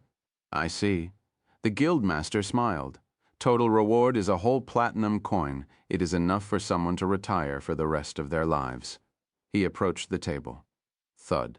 I will give you half up front if you take the quest with Evan. The guildmaster put a pouch with 50 gold coins on the table. You will get the rest when you bring me the girls. You got a deal, Arad smiled, looking inside the coin pouch. Evan and the guildmaster smiled, looking at each other. Then we should start. They looked back at Arad. He had disappeared with the documents and the gold. The fuck? I didn't hear him move. Evan shouted, and the guildmaster looked around the room. The fucker slipped away. You were right when you said he disappeared when you first saw him. Everyone, search for a large man with red eyes. Evan shouted, running outside into the streets, grinding his teeth. The bastard robbed up, Evan. It's bad. He robbed my office as well. The guildmaster shouted inside earlier when the guildmaster and Evan looked at each other and took their eyes off Arad. He touched the documents and the gold, sucking them into his stomach. Void walk, he teleported to the guildmaster's office as the door was slightly open, and he could see a bit of the inside. With a single touch and using Werewolf's uncanny physique to regulate his movements, Arad sucked the guildmaster desk and the cabinet in the back to his stomach by touching them, and then used Void walk again to teleport to the sky through the window. When in the air, Arad kept using the Void walk to move away, while hidden in the darkness of the cavern until he was outside the guild's territory. Was that okay? This is the city of criminals. They would lose face if they started crying about being robbed, especially by an amateur while being in the thief guild. You also took all of the business documents. They will find it extremely hard to get back up from this. You don't offer a dragon something he can take. And they are the kind of people you would kill for blood outside. Yeah, mere bandits. It doesn't matter if you're a thief or a killer, it's all the same. To Arad, as a dragon, a vampire, and a werewolf, people like those in the Thieves' Guild were nothing more than food and pests to be eliminated. Thud. Arad landed on a large stone right outside the city. He looked up at the cavern ceiling and back at his surrounding. It was dark, and no one was around. Arad silently shifted into his draconic form and dug a hole, hid inside, and closed the entrance. Inside his new hideout, Arad shifted back to his humanoid form and ignited a small flame above his head. He then laid all the papers on the ground and started reading them. The twins were last seen in the central temple, but they were also spotted in the slave market around the assassin's district. After reading about his quest, Arad started reading the guild documents, trying to understand what they were up to. The papers had all of their previous quests and the ones they still intended to finish. Nunoth, the quests ranged from kidnapping to thievery and threatening. They didn't seem to take any killing contracts, but they did have a policy of killing any witnesses related to higher quests. I guess killing is the assassin's guild job. Stop! You aren't thinking of hitting them next. What happened to climbing the pillar and surviving the area? I will do that, but I seem to get more information this way. It's dangerous, and do you want to break the city's balance? I mean, this city is like a large bandit den. No one can take them down head-on. So what if I damaged them enough that the kingdom could send its army to wipe it clean? No more thievery, no more killing, less kidnapping, and a better life for everyone. That isn't how it works. This city is a place where you can make a deal and get your shady business done. Why would I make a deal with a large bandit den? It's better if I break the city and use that fame to reach S rank and have the kingdom do my dirty work. What? Remember Nina? The kingdom support her even though she killed a whole army and a lot of her comrades, as Abel said. I want to be as strong as her, Arad smiled. If I wanted something, I don't want to deal with bandits. It's better to ask the kingdom to bring it instead. Mom sighed. Fine, just don't get yourself killed. Don't worry, I have my plans. What kind? Going into the Assassin Guild next, using the kingdom's power to destroy the mage's tower. My end goal is to silence those who threaten my life. You're thinking that far? The kingdom's power is better suited to fight the mage tower. A bandit den like this won't grant me any greater power. Arad sucked the thief guild papers back into his stomach and dug his way out of the den. Standing outside, he looked at the city. This city is a bit bigger than my dungeon. Could I build a nest here for Dracanas? It's true that you will need more space if you wanted to mate with dragons, especially chromatic ones who find it hard to shift into humans. Isn't that right? I'm sure the giant ant queen can build you a larger nest. Please give her some time. Chapter 222, Arad and the Priest. Arad walked to the inn and asked the bartender about Ginger. Have you seen Scarlet? A large man came earlier, and they went out together. The bartender replied while wiping a glass. He looked at the people in the room and then back at Arad. They asked me to tell you to wait for them here, he smiled. Arad sighed with a smile. I returned a bit early, thinking I would find them here. Back to work. It is. You won't wait for them? That would be a waste of time. I will go out again. Tell Scarlet that I came here. Arad walked out of the inn and looked across the street, and he could see a shady nook leading between the houses. Arad walked across the street and to the back alleyways. He kept pushing further until he couldn't see or sense any intelligent life form. Good. I'm alone. He smiled. Bestial aspect, Arad's nails thickened into claws as hair covered his forearm. His eyes flashed golden as his stance slightly shifted into walking on his toes instead. His head bent forward, and he stood crooked with faint traces of facial hair. Void walk Arad disappeared, teleporting upward toward the ceiling. Wormwolf's uncanny physique, his body twisted as he used his claws to grasp into the rocks and hang up there. Why don't you use gravity magic, as magic mages can detect it? Even though he has an easier way to move across the ceiling, he chose to exercise a bit with his skills. Arad turned his head and looked down at the city. Let's see. A large temple. A large temple. There it is. Void walk. He teleported directly to one of the temple's windows and looked inside. It was dark, and he couldn't see anything. I can't see, but I should be able to see in the dark. It's magic. Be careful, Mom warned Arad. Arad used his void eyes, and she was right. Magic covered the whole temple. Let's take a sneak peek inside. Arad jumped through the window and looked around. Who do we have here? An intruder. A voice boomed inside, and the room got illuminated. Arad took a stance as he saw the priest praying before the large coffin. It's a rule that no one gets here without permission. A rule, Arad smiled. I will be leaving then. Sadly, I got caught from the start. Void Walk, Arad activated his spell, but it failed. What?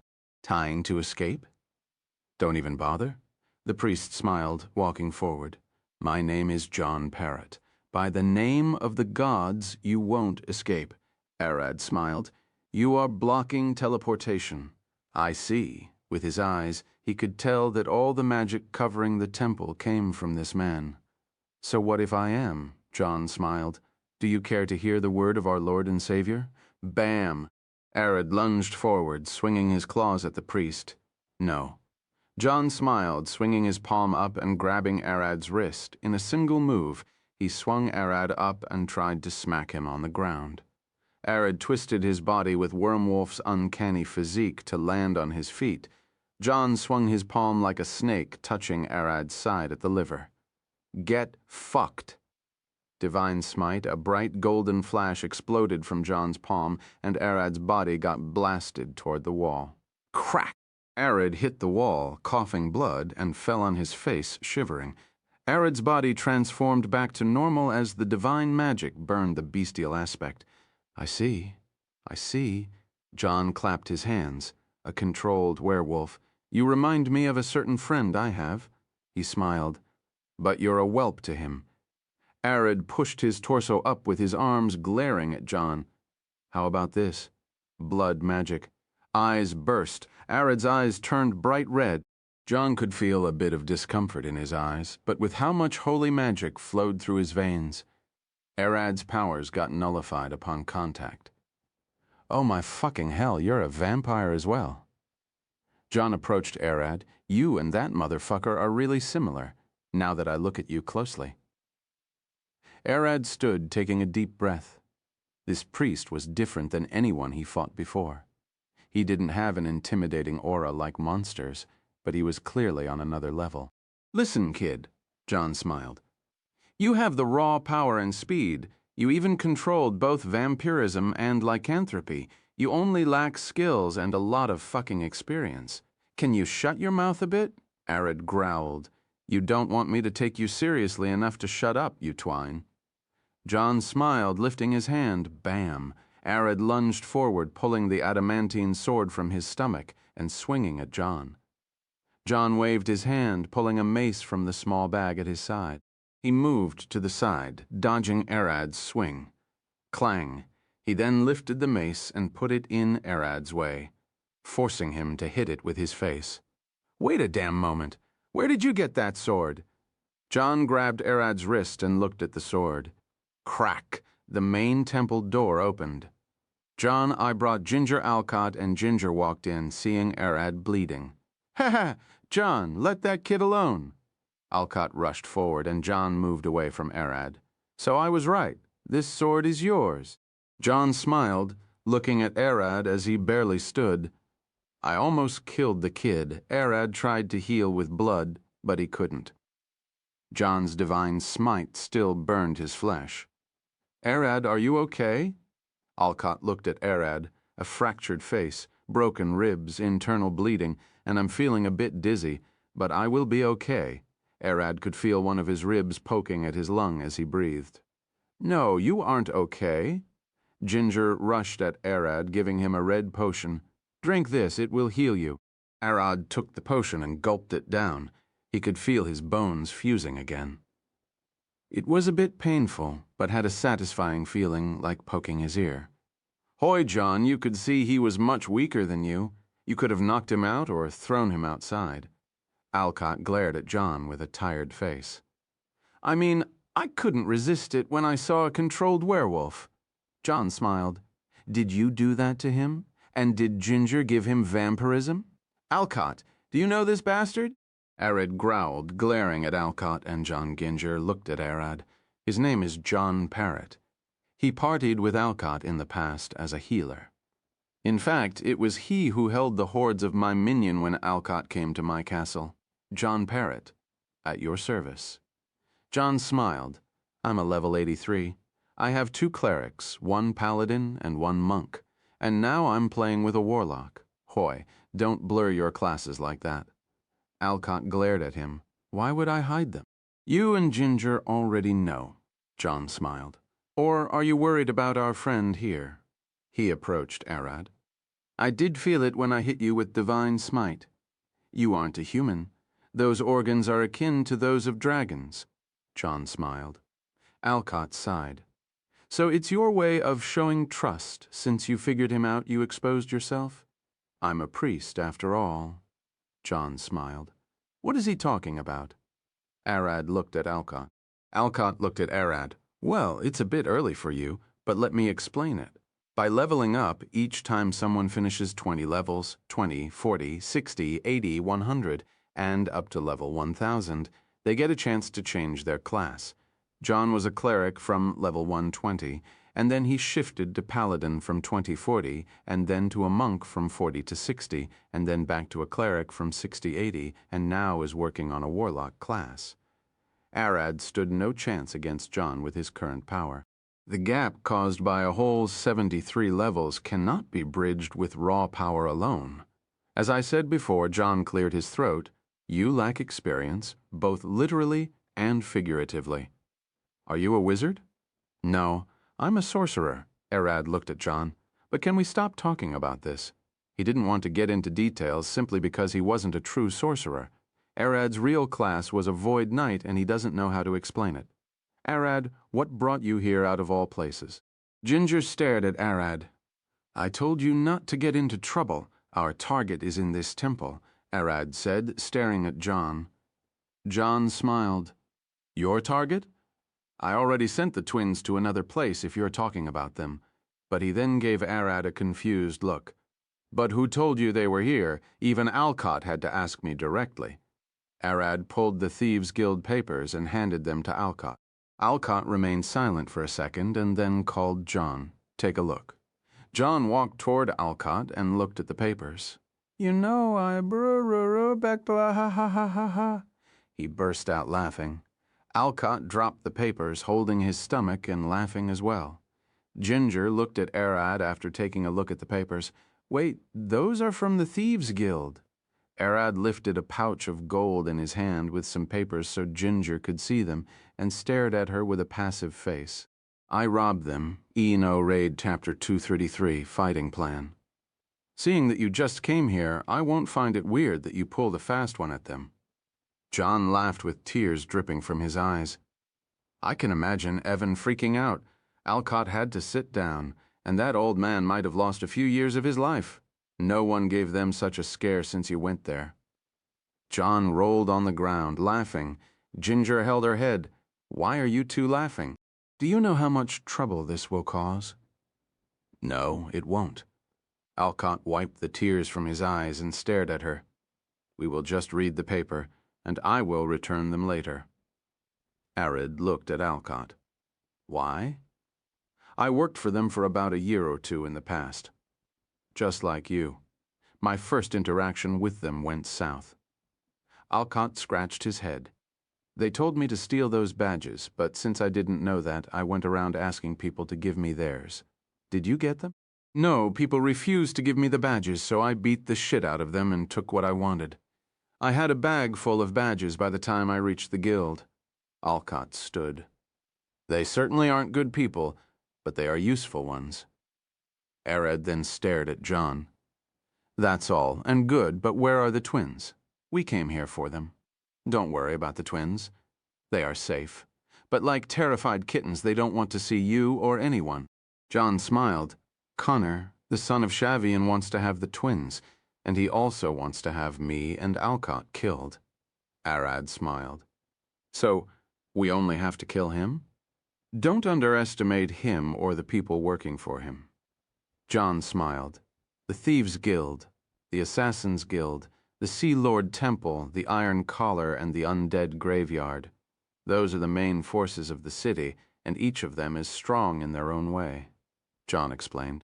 The guy I want you to kill is the son of the leader of the Iron Collar Slaves Market and the Undead Graveyard Necromancer Guild. John smiled. Savian, the guy's father, was the leader of the Necromancer Guild. He was a werewolf necromancer that got his curse from the woman leading the Iron Collar. Of course, he ended up having a child with her. Arad looked at Alcott with a tilted head.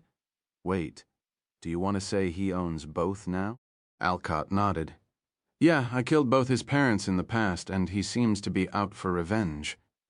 I don't have that much information, but I think he's over level 100, so be careful.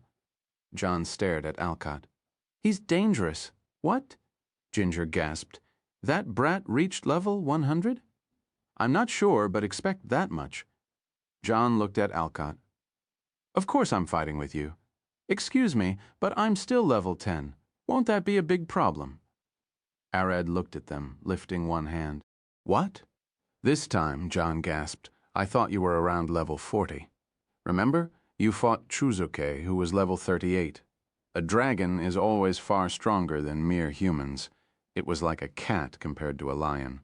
Dragons simply outclassed other humanoids naturally. But that was also the case for curses like vampirism or lycanthropy. They all enhance the powers of the affected.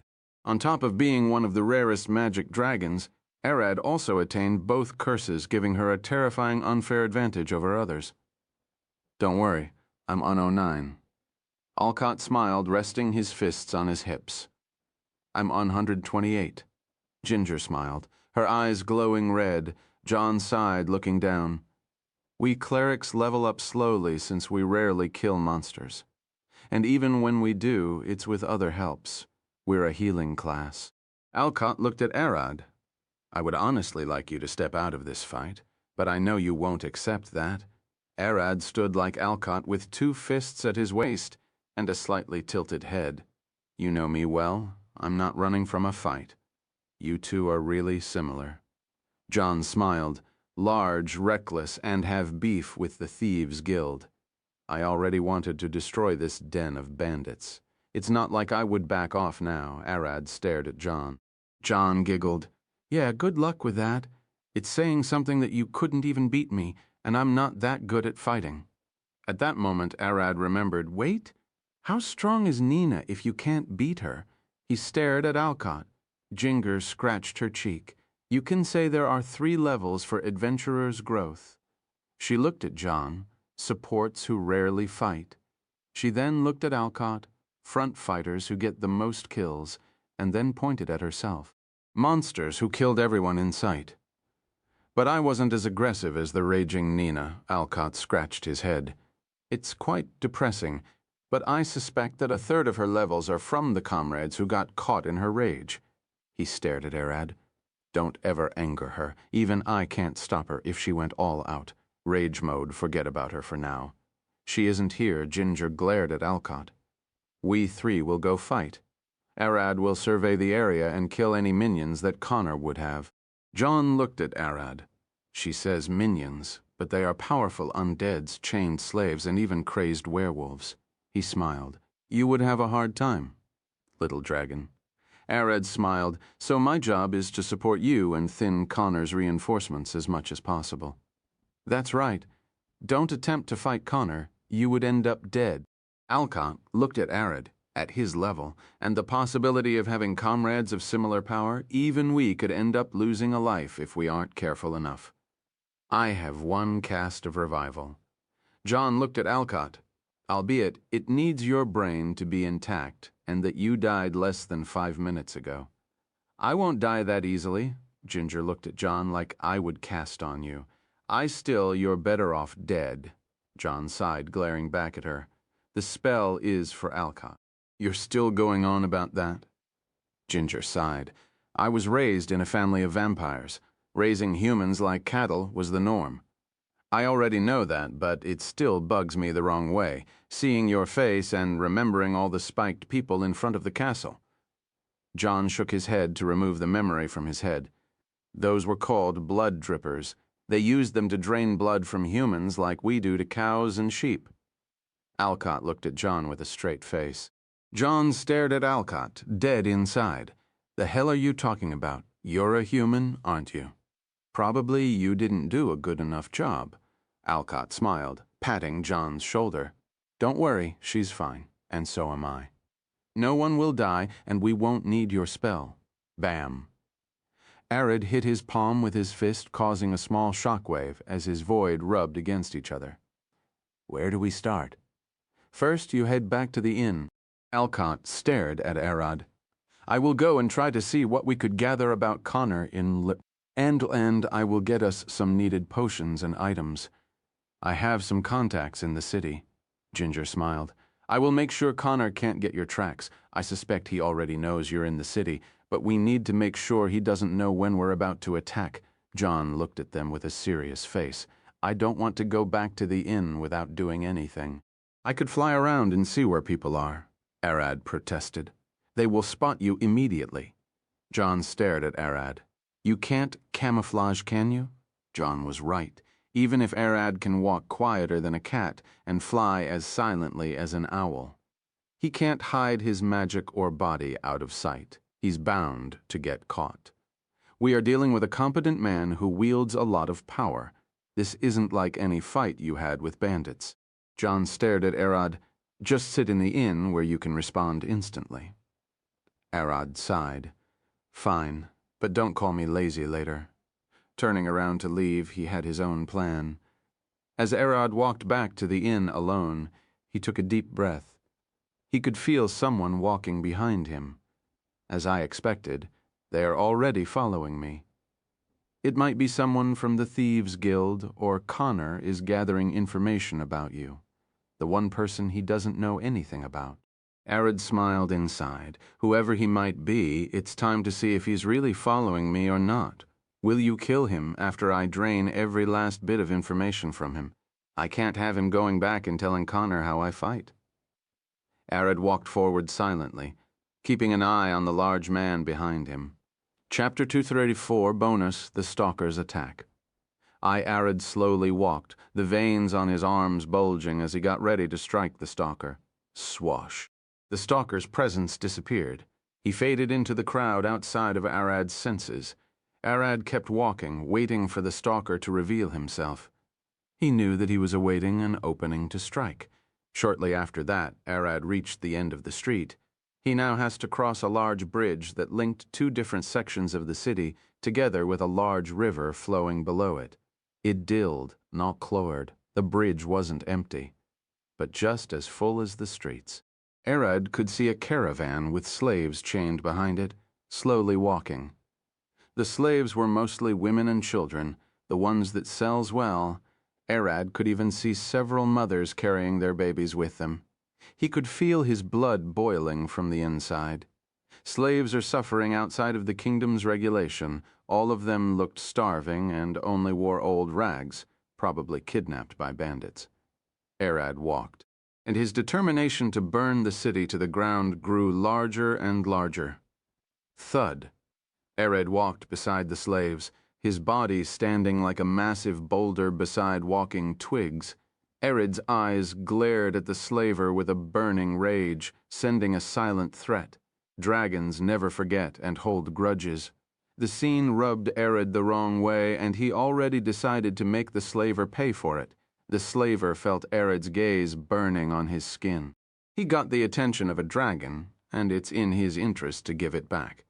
Sir, could I help you with anything? The slaver looked at Arad, rubbing his hands with a sweaty forehead. He's been in this city several times, and could tell when someone directs bloodlust toward him. Arad stopped and glared at the slaver. We're being followed? Cut the conversation immediately. Nothing. It's a waste seeing them shriveled and wearing nothing like that. Treat them better. Arad growled and turned to leave. The slaver bowed.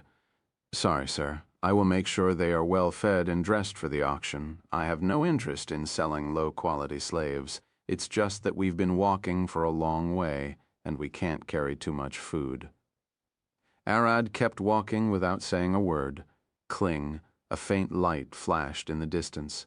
A finger-sized knife flew through the air. Stab. The knife hit one of the slaves carrying her baby in the shoulder. She gasped, stumbling back, falling from the bridge in the blink of an eye. A dragon, hard-wired to reproduce, seeing a mother and her child almost dying triggered a violent response. What if that woman was Ayla, and the child was his? His mind skipped all checks and reached a single moral conclusion of his own. The veins on Arad's arms and legs bulged out as his eyes turned yellow. Bam! He lunged after the woman, leaving claw marks where his feet were. With a single hand, he held to the edge of the bridge, and with the other, he caught the baby. His legs wrapped around the mother's waist, preventing them both from falling into the violent river. The woman gasped, looking up to see Arad hanging with one arm, carrying her between his legs and her child in his arm. "I will get you up," Arad said with a smile. Wash. A dark shadow phased across them with a flashing light. The women couldn't see it clearly, but Arad did. It was the stalker. Splash! Arad's throat split open and blood poured down on the woman. He went for my neck without hesitation. Arad, drop the woman and heal. No way. Arad tightened his muscles, pulling his entire weight with a single arm and jumping back into the bridge. Arad dropped the woman on the bridge and covered his neck with his now free hand before handing her the baby. Clang. The stalker appeared out of nowhere as Arad was handing the baby to his mother and attempted a stab. Luckily, the knife hit one of Arad's bones and couldn't pierce deeper. "Chich, there shouldn't be bones there," the stalker growled, glaring at his knife as he rolled away from Arad. Arad was a dragon and not a human. He has more ribs and they get in the way of a heart stab from the back. Arad glared back at the stalker. He can't talk because of his throat injury, but his sharp glare says everything. "Why aren't you dropping dead? I cut your arteries and windpipe, and why I couldn't reach your heart." The stalker looked at his knife. "This one is sharp, so my weapons are clean." "You," the woman gasped, with tears in her eyes, looking at her bloodied clothes. Her body started shaking. She had seen such an injury not long before. Her husband died to one when she was kidnapped. That amount of blood only mean that he was dead, and she couldn't think knowing he was about to die. Arad looked around. He was fine, but cannot heal in front of people. "Well, it doesn't matter." The stalker waved his knife. "You should be dead. That only means you will fall at any second. All I need is to make sure you won't heal." He intended to stay at a safe distance and watch Arad bleed to death. Arad looked at the stalker, enraged for the first time in his life. He won't even bother eating such a man. People like him who attacks mothers and their children are only meant for the dirt. Arad's eyes flashed red, and the stalker felt his eyes tearing and burning, but he wasn't blinded. His level was far above Arad that the skill failed. The stalker knew that Arad wasn't done, or that a last-ditch attack was coming. Arad's eyes quickly shifted into yellow as his claws extended and his body hair grew slightly. The muscles in his legs contract as the claws held traction to the ground. Bomb. Arad lunged forward at an incredible speed, swinging his free arm at the stalker. Chapter 2.5. The Stalker's Attack, IEI. "What?" The stalker gasped internally, stepping back with sweat running down his face. He still has this much power in him. He dodged the claw strike and swung his dagger at Arad's wrist. Arad twisted his fist, blocking the dagger with the side of his palm. Bam! He immediately swung a kick at the stalker. Those claws, a werewolf. The stalker rolled to the side and jumped back. He then pulled 3 throwing knives from his pocket. Cling. He threw them at the slaves in the back. Crack. Arad lunged back, standing in the knives' way, and they bounced off his large torso. He glared back at the slaver. "Sorry," the slaver cried, glaring at his slaves. "Move the fuck away!" He thought the stalker was after his slaves and that Arad was helping him. Arad turned toward the stalker. People started running away from the bridge. An enraged smile crossed his face with veins popping on his forehead. He then reached into his pocket to pull out a potion. Arad wasn't dying, and he could heat instantly. But he doesn't want to do it in front of everyone. "No, you aren't healing." The stalker jumped forward and threw a small bottle at Arad and then followed it with several throwing knives. Arad jumped back as he gulped the potion down. It didn't matter if he drank it all or not. All he needed to do is pretend to heal and then use the blood. After that, Arad took his hand off his neck. He was fully healed. You dare attack someone else? Don't you have the courage to come for me directly? The stalker clenched his teeth. The fuck did you survive having your throat split? I've been in this job for over a decade, and I only saw it happen 7 times. He then pulled the second knife. You're dead anyway. I only wanted to finish the fight quickly. The stalker glared at Arad, and courage means risk, and that isn't the way of rogues, let alone assassins. Arad looked at the assassin. He took a deep breath and lunged forward with a heavy punch. Clang, the assassin swung his dagger at Arad's fist, deflecting with a sweaty face. That sounded like metal. How hard is his skin? He growled internally and swung his second dagger. Arad didn't bother moving and launched a kick at the assassin. Just stay in place so I can burn you with one hit. Arad got a fire kick ready. He knew the assassin would dodge if he ignited prematurely. The assassin dodged anyway. That kick had more intent behind it. What do you have prepared? He smiled. Twin Fangs Arad saw the daggers racing toward his neck and chest. Something was off about that attack. He lifted his arms to block the daggers, but the assassin quickly shifted the direction, stabbing Arad in the kidneys. It's over. You're strong, but lack fighting experience. Even your feints are those of an amateur. The assassin laughed, letting go of his dagger and jumping away before Arad could catch him. Nimble bastard. Arad growled inside, glaring at the assassin as he grabbed the 2 daggers. The assassin smiled. Good. Pull them and bleed out. You idiot. Pluck. Arad pulled the daggers out of his torso, instantly closing the wounds with blood. Only a flesh wound. Next time, get something longer. There was still some blood on Arad's sides, so the wounds seemed to remain open. The assassin blinked twice. I'm sure I hit his organs, and I put so much force behind it to pierce his tough skin. He growled, This stupid werewolf hasn't even transformed yet. Arad looked around. There were still some people watching, but they were far away enough that he could fake something. He slid his hand into his pocket and pulled the sword Alcott gave him. It's time to settle this. Arad grabbed the sword with 2 hands, his eyes fixed on the assassin. The assassin scratched his head. This will cost me a pretty penny, but it's worth it to take someone like you. The assassin pulled 2 daggers from his belt and stood still with his legs tugged together. He looked at Arad as his necklace started glowing and his wristbands flashed with blue lightning. The assassin's body started floating as he glared at Arad with a smile. This is the end of you, Bam. Arad lunged forward, swinging his blade down. Fire moon, fire blade swash. The sword left a crescent moon of crimson flames as the assassin dodged, flying behind Arad. The assassin swung his daggers at Arad's back with a smile. Arad shifted his stance and swung the sword back. Fire wheel! He shouted as he blocked the daggers, sending a large blast of flames and forcing the assassin to fly away. I see a magic item with commands. It's rare to see one of those. Rich kid? The assassin smiled, glaring at Arad from the sky. Arad pulled his hand back and thrust the sword toward the assassin. Fire thrust bam, he fired a firebolt from the blade. The assassin dodged with an amused face.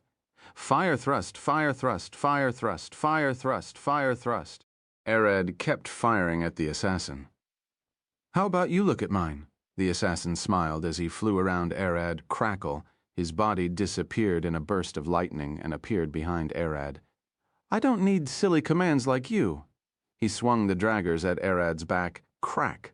Arad silently turned around at an extreme speed, swinging his burning sword at the bandit's neck. The assassin looked shocked for a moment, but he then smiled. Clang, his dagger deflected Arad's strike. Swoosh! And he then swung up, cutting Arad's wrist off and flying away. You made me sweat for a moment, the assassin laughed, pretending to need commands to make me lower my guard. You have some skill in you. Arad looked at the assassin. I was going full speed at that slash, and he still dodged. How strong is he? That man is no joke. He's faster than your normal speed, and he has the arm strength to cleave your wrist. I can't finish the fight without an action surge.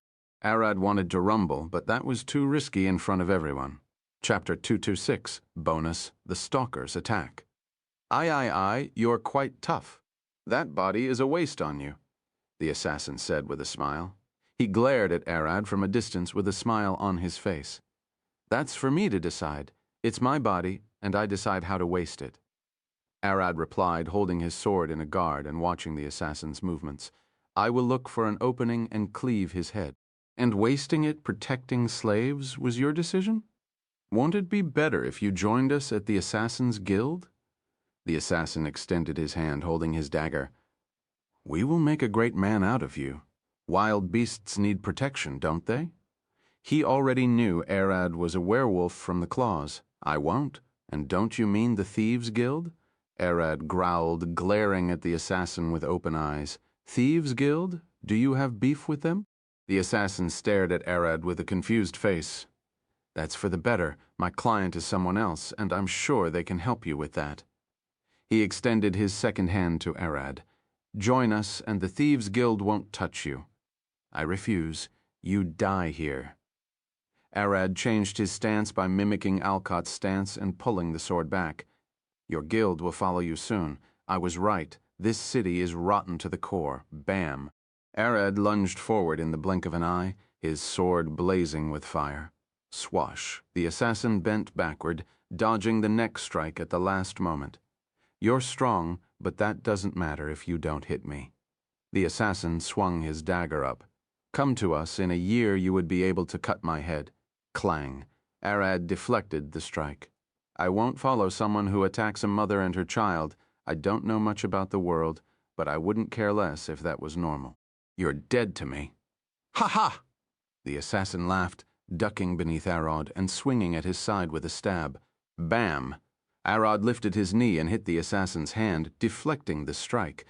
"I only attacked that woman since you showed interest in her. Using your environment and enemy's weakness and interests is a lesson we can teach you." The assassin smiled, jumping back and pointing his dagger at Arad. Bam! A lightning bolt flashed from his dagger. Arad swung his sword up to cut it, but he got zapped. Arad exhaled. The damage wasn't enough to faze him, but he understood that cutting lightning magic with a metal blade, and one good at transmitting magic at that, it was a bad idea. Who's the idiot who tries to cut lightning? The assassin giggled. "You don't know much about fighting. The boss will be thrilled to teach you from scratch. He loves strong people. So he's the one who taught you to attack a mother? I already hate him." "Bam!" Arad replied, lunging forward with a heavy swing. The assassin dodged with a bored face. It was the same as Arad's first charge.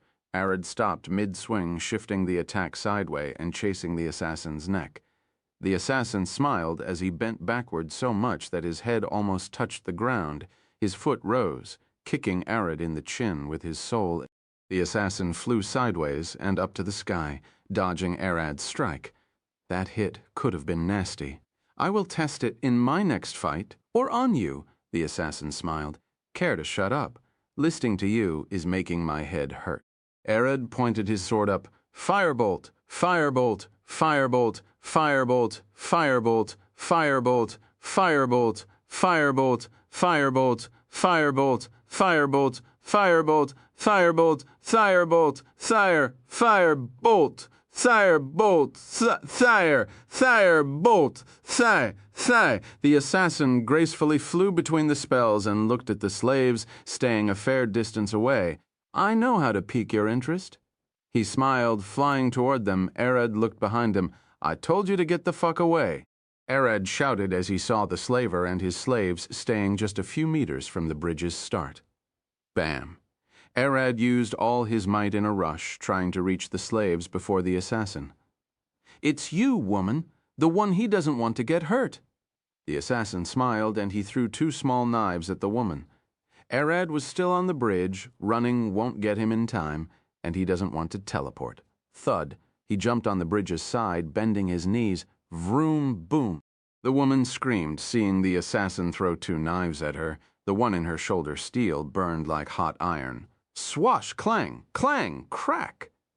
Arad's body flew in front of her, cutting the 2 knives and crashing into a building. "What?" the assassin gasped. He looked behind and saw that a chunk of the bridge side had collapsed. Did he jumps all the way here? The force of that alone broke the bridge? He couldn't believe his eyes. Arad is a true dragon, and when he rumbles, his body returns to its original weight to offer the best support. The bridge simply couldn't support his weight, let alone the force generated by his jumping. Arad stood, pushing the rubbles of the building away as he approached the slaves and stood before the woman and her child. Listen, mother and her child, don't move from this spot. He then turned toward others. The same for everyone. That bastard will chase you to drag me out. Do you think you can protect them? I admit that was an inhuman jump, but you won't achieve it, the assassin said with a grunt, pointing his dagger at Arad. Sorry, I was wrong. Arad looked at the assassin. Thud, he put his hand on the woman's head. I want to protect them, and I'm going to do it. I don't care about what you or they think. Arad took his hand off the woman's head. Vroom! A loud rumbling raged from his chest as he looked up at the assassin. You dare lay your hand on someone in front of me? Arad growled. Frightful presence. He sent his blood, lust, and rage to the assassin, causing his spine to shiver, imagining a large monster glaring at him. Awe presence. The slaves, especially the woman and her child, felt at ease behind Arad's wide back. They are under the dragon's wing, chapter 227, Eris. The assassin gasped, feeling the insane bloodlust rushing out of Arad. Even though he looked like a human, his glare resembled that of a large beast. Do you think you can protect them? It's only a matter before you run out of steam, the assassin grunted, pointing his dagger at Arad. You talk a lot, Arad smiled, lifting his sword. No one will get hurt while I stand here. He lifted his blade above his head, and sparks of red flame ignited it. The assassin blinked. I saw that before. It didn't take him longer than a blink to notice, and the fine hair on his body stood.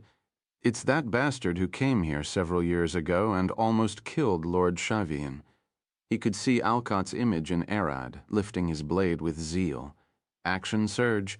Arad growled. Bomb. His sword exploded with a burst of flames. Vroom. Bam. Arad bent his knees and jumped into the sky after the assassin, swinging his blazing blade.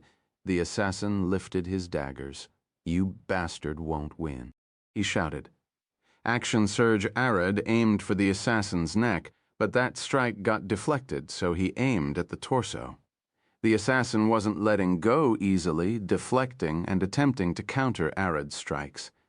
Those moves, this raw power. It's just like him. The assassin grunted, deflecting Arad's third strike. I wasn't able to fight last time. I didn't have any skills. Nulo comb, clang, he redirected Arad's fourth strike. But now it's different. I have trained and become stronger. I won't sit powerless like the last time. Clang, clang, clang, clang. After a few rapid strikes, Arad reached the end of his 8-strike combo. The assassin felt the lag in Arad's movements. This was the time to strike. He pulled his dagger and tried to stab him in the neck. It's my chance. Most fighters can't attack right after using an action surge, but I'm a trained assassin. I can pull a last strike. The assassin smiled, seeing his blade racing toward Arad's neck. Wash! Arad took a deep breath, loudly pulling air into his lungs. Action surge vroom. He only has enough stamina for another 5 strikes. SP 108310, just like with the bandits. I will be able to do 5 strikes, but fail on the 6th one. Arad thought, but he didn't care. The assassin is in front of him.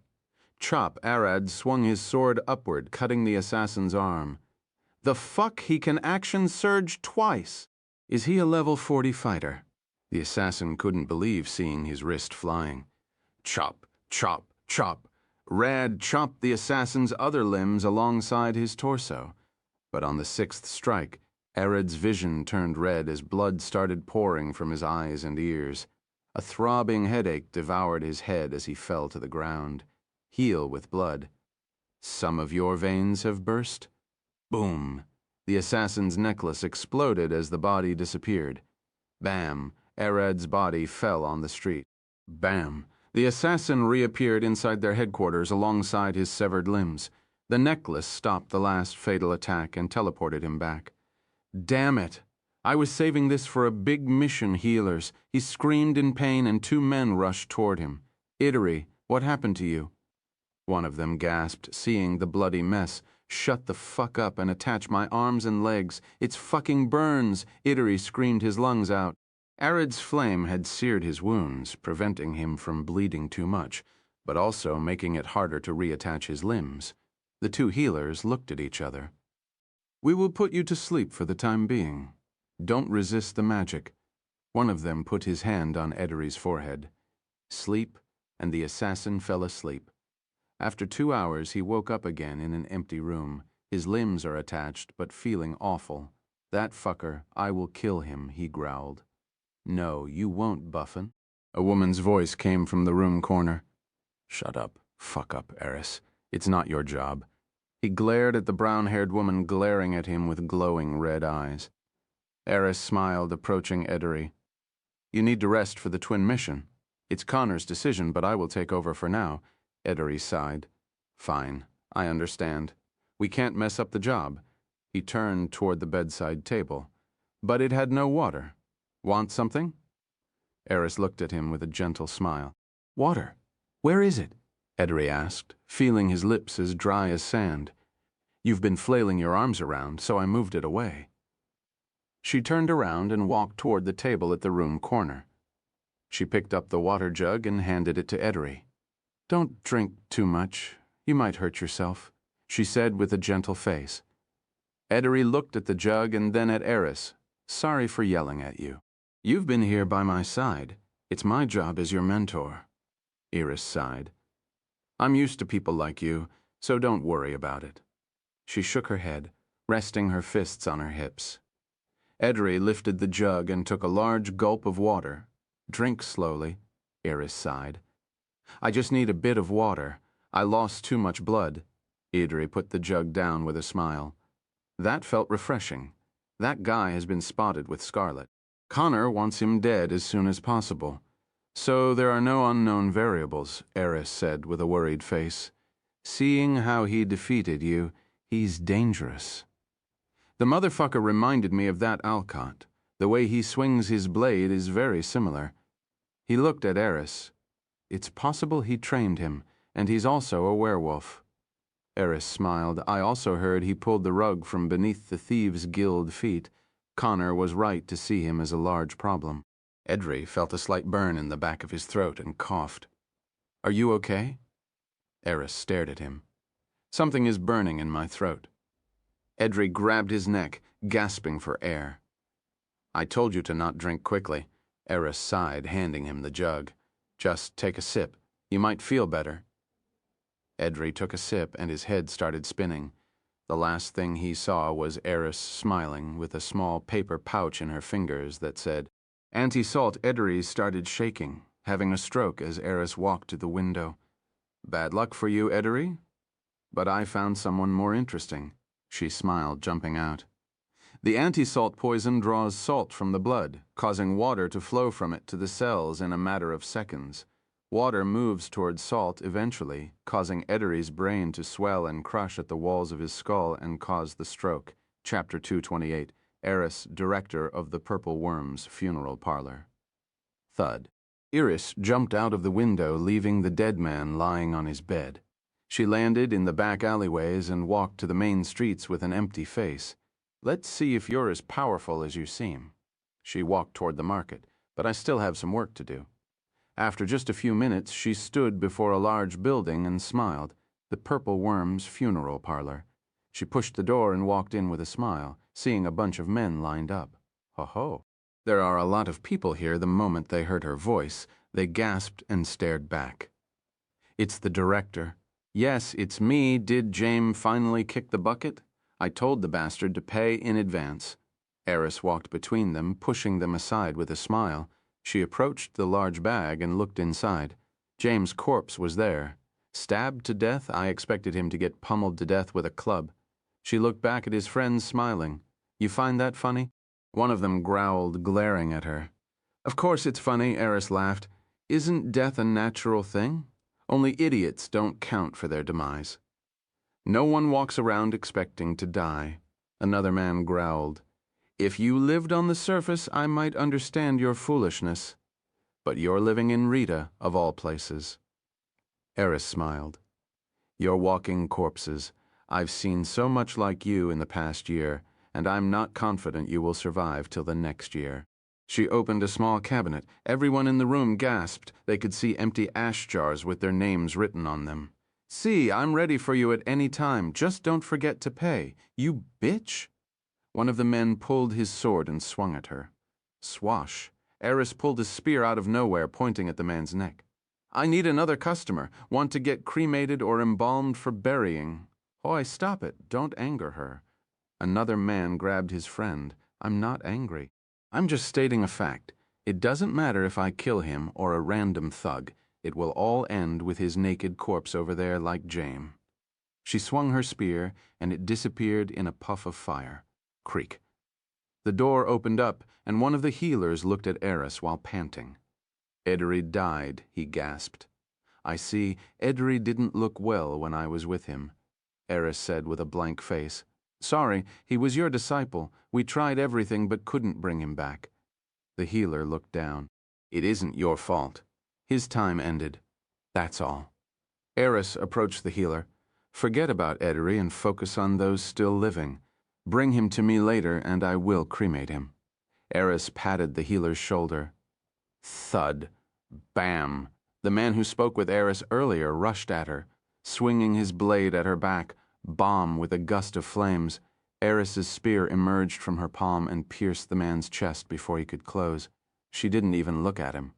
Vroo! Flames rushed from the spear into the man's chest, burning him from the inside out till fire spilled from his eyes. Crackle. In the blink of an eye, the man's whole body incinerated, and his bones fell to the ground. Eris slowly turned and looked at the others. I billing you for his cremation as well. Of course, one of the men nodded. We're sorry for his actions. Eris bent down and picked one of the man's bones. I will make sure they are turned to ash. Please do so. The men quickly left after paying her, and she smiled, looking at the two women working for her in the back. What is it? What is it, okay? Those people are from the Necromancer Guild, the two girls asked. They have the choice. I can cremate or arrange for their corpses to be buried on the surface. Eris smiled.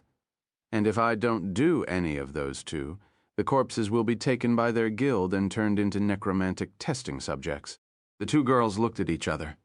I'm doing them a favor, making sure their friends rest peacefully, and they better pay for my service. Eris approached James' corpse and stood beside it smiling. Let's see, James' wish is to cremate him. Clap! She clapped her palms and kept them closed for a while. Let's do it quickly. Crackle! The moment she started parting her palms, a blue lightning arc jumped from between her fingers, followed by a burst of flame. The whole room flashed, and her two helpers closed their eyes and turned to look at the wall. Eris closed her eyes. Mix lightning and fire to increase the heat, and the result is an arc of absolute power. She opened her eyes. They have shifted to look like those of cats, and from brown to a bright amethyst purple. Crackle. The fire and lightning in her palms mixed and twirled, turning into a blinding flash of purple light. Thud. Eris touched the corpse with her palms. Sidesel. A gust of white smoke exploded from the corpse, and it turned into ash in the blink of an eye. I finished. Eris looked back at her helpers. Please, fill his ashes in a jar and give it to them after they pay. The two helpers turned and looked at the ashes. They could feel the heat in the room. Amazing corpses are mostly water and are hard to burn. One of them gasped, "How hot are her flames to incinerate a corpse like this?" The other one gasped. Eris walked toward her desk in the back room. She looked at her helpers. Sela, it's your turn. Sela bowed. As you order. She followed her. Sally, please take care of the ashes, she told the other helper. The two walked into the back room, and Eris turned toward Sila. Sela walked toward the desk and took a small piece of clothes, wiping her neck clean.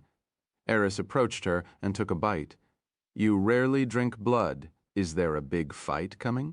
Sila asked as she flinched, feeling Eris's teeth on her neck. Ay, Eris finished drinking and sighed. I found someone interesting. I wanted to stock up on blood for healing. She said with a smile, red blood dripping from her lips. Chapter 229. Everyone was attacked. Arad fell to the ground, gasping for air. He has gone over his stamina limits, and the assassin still escaped. Hoy, are you okay? The slave brought a jug of water and helped Arad sit. Here, drink some water. Arad looked at the water. He wasn't thirsty or hungry. He had already eaten from his stomach. I should drink, shouldn't I? Quo! Quo! Arad took the jug and gulped it down. Are you okay? The slaver asked. Arad looked at him. I'm fine, don't mind me. He stood and looked at the sky. The bastard ran away. The slaver smiled. It doesn't matter. You saved me and them. He pointed at his slaves in the back. Arad stood and cracked his neck. I healed my throat, but it still feels weird. I need to get back and ask Ginger about it. If the assassin's weapons were poisoned, then the woman in the back won't last long as well. Arad looked at the slaves in the back. They were helping the mother bandage her shoulder. The slaver stood and looked at Arad. I will get you a reward. Is there anything you can ask for? Arad glared at the slaver. The assassin's weapons might have been poisoned. Make sure she survives. He looked back at the mother. The slaver smiled. I see. I will make sure you find her healthy. The slaver rubbed his hands together with a giggle. She better be. Arad walked away into the distance and the slave rushed toward his slaves. Hey, you! Carry her to the nearest healer and then take her to eat, he shouted and then rushed toward the carriage. Charon, oi Charon, he yelled, and a thin man jumped out. You lazy ass, you remained hiding inside the carriage. He glared at him, slave number 37, go to the market and get her some new clothes. We're dressing her up. Slave number 37.5 as well. Huh. Why? He gasped. You idiot didn't see it? You were hiding like a damned rat. Crack. He hit the man with his cane. That man who fought the assassin, I saw him with my own eyes. He pointed toward the destroyed bridge and the broken wall. He's young but strong. The slaver looked at the sky, smiling. My senses are tingling that's a young master, and one day he will be a force to reckon with. Don't tell me you intend to give her to him? The man gasped. You only know how to hide like a rate and gasp like a little girl. Fucking bastard. Hurry, and make sure the other slaves get enough food and clean clothes. The slaver smiled, looking at the carriage. An unripe golden apple. Of course I'm going to water it, he smiled, jumping into his seat with excited steps. Alcott walked out of the temple with Ginger. You head back to the inn? I will go check with some other people, he said with a smile. Ginger smiled. I see, so you don't mind me biting. Alcott nodded with a firm face. Only do what you need to do. He patted her shoulder and walked downstairs. After a few minutes of walking, he could feel a shadow chasing him. I was right. Connor's men are on our asses. Alcott walked in the busy street, slowly reaching toward his sword as he slowed his breaths. He could hear them, the steps of someone chasing after him, and stopping when he stops. 50 meters in the back, they aren't heavy. From the body shape, I would say a woman, and she's carrying several metal weapons, 2 short swords and 5 daggers, all poisoned. He started focusing on his ears and nose. Alcott was about to use echolocation like bats, and his nose was as sharp as dogs, if not more. The faint smell of blood, it's her. She had her period yesterday. Good. That means she can be irritated easily. Alcott smiled, taking a deep breath. Thud. With a single twist of his ankle, his body jumped sideways and slid between the houses. Soon after he hid there, a tiefling woman rushed in after him, gasping for air. Where did he go? She looked around. I'm sure I kept my presence hidden. Looking for me? Alcott said with a smile from the darkness. "Did you see a kid with horns like me?" I seem to have lost him. The woman said with a scared face and tears in her eyes. "A kid?" Alcott scratched his head with his left hand, while his right rested on his sword handle. "You whore been riding Connor for a while and had a kid? Shit, you don't even know how to clean your stench." The tiefling woman blinked. "You cling." Arad appeared behind her with his sword drawn, fatal necklace. "It won't save you from me," Alcott said, blood dripping from his sword. The woman gasped. The necklace on her neck shattered and fell to the ground. The world around her spun rapidly, and she could see her headless body for a second before everything went black. Alcott looked at the corpse. "I really can smell Connor on you, so I say you two were together last night. Truly disgusting, that feral dog." He took all of her weapons and pouch and left. Alcott could sense more than just presence or magic. He could hear and smell people around him, notice patterns in the sounds, and recognize smells to detect weakness. He needed to enrage the assassin woman so she won't activate her magical items. And he needed less than the blink of an eye to dispatch her once she lost her cool after that. Arad returned to the inn. He found Arad sitting with Ginger in the room, and she had the corpses of 3 men, and one alive and tied down. "What?" Alcott gasped. "That bastard Connor. He sent 4 men after you, and only a woman after me." "I only got 1 man after me," Arad replied. Ginger smiled. "Well, they fear the vampire Lord Scarlet more than you." She waved her hand with a smug face. Ginger sighed. "That's what I would love to say. But he probably wanted to capture me alive and use me as a hostage." Chapter 230. Rapid Development. "Capturing you? Isn't that impossible?" Alcott looked at Ginger, confused. "Said the man who captured me once." She stared back at him. "It's doable. I had special equipment and chains. Those pertinently didn't have those. Don't tell me Connor expected them to beat and drag you out." Alcott looked at the man that Ginger captured alive. "I turned him into a thrall and questioned him. He doesn't know anything." Ginger waved her hand. "They are hired assassins from the Assassin's Guild.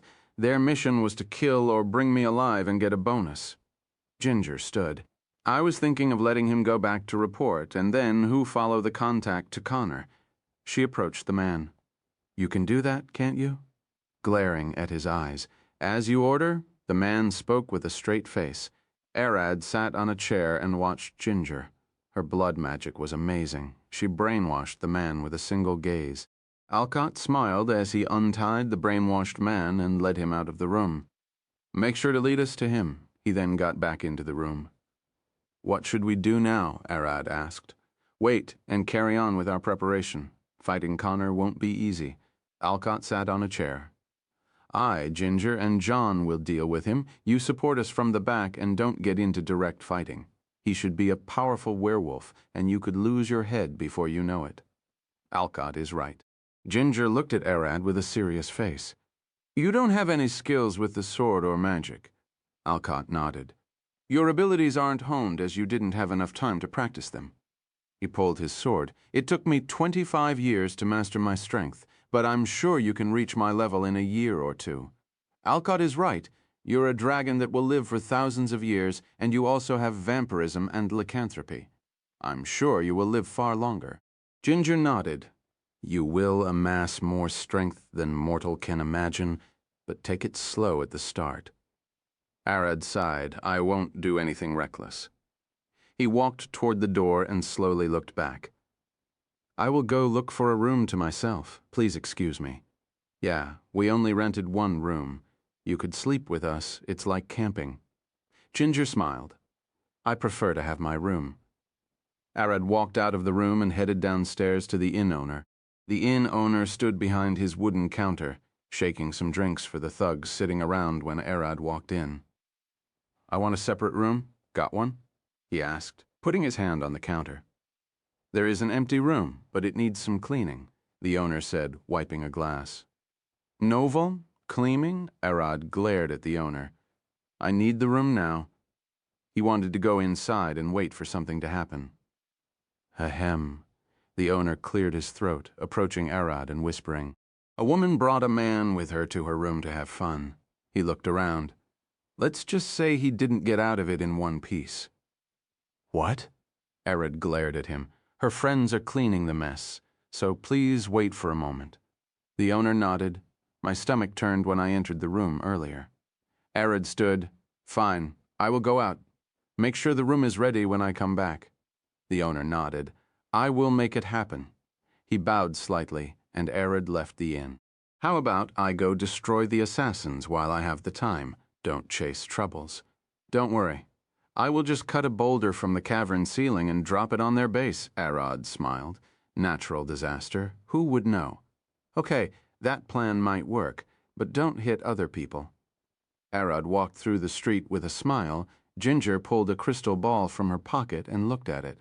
"Yeah, we should call John and see if he found anything, or if he was attacked as well." Ginger nodded. "I was thinking the same." She waved her hand at the crystal ball. A white light emerged from the crystal ball. "John, do you hear me?" Alcott shouted into the ball. The two waited for a while, but they got no response. "Why isn't he replying? Did they get him?" Alcott growled. "No, John is strong. Something is jamming my spell, so I guess he's blocking it to stay hidden." Ginger lifted the ball and hid it in her pocket. Alcott stood. "We must check on him." "You're right." Ginger stood with him. "Let's go look for information. We might meet him." She smiled. Alcott and Ginger walked out of the inn and headed to the western part of the city. "Are you going to that bar?" Ginger looked at Alcott's face and then around her. "I hate that place as well, but if someone can know where Connor's base is, it's them." Alcott stopped as they reached a rundown building.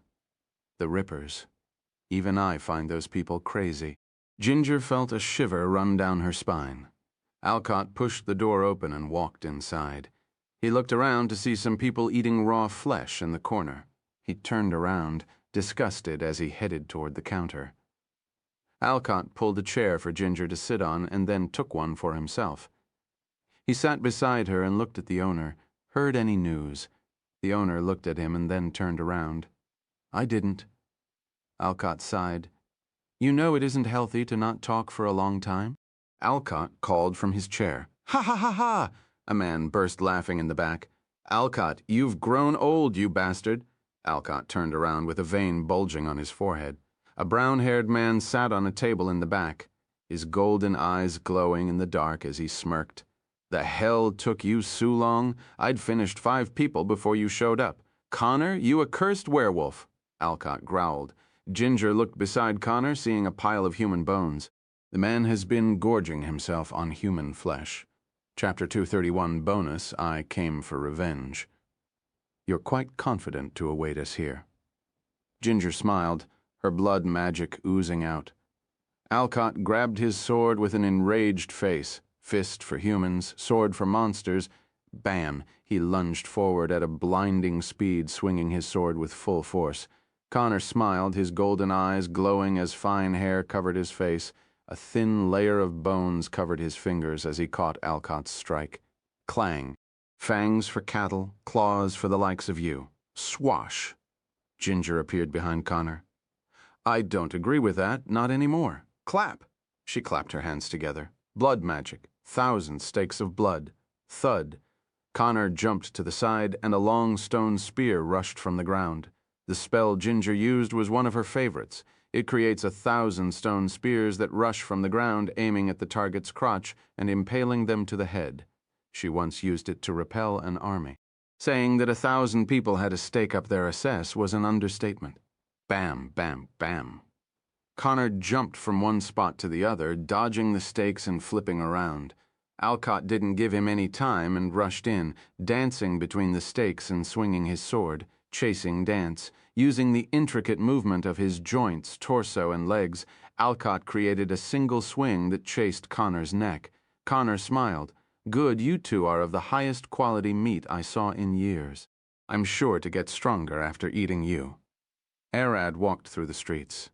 "The Assassin Guild should be that way. Thud, you look large close up, and I thought I was tall."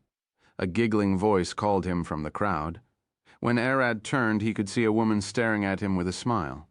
She had brown hair, eyes, and long ears. He couldn't feel any bloodlust from her. In fact, she seemed to be having fun. "Who are you?"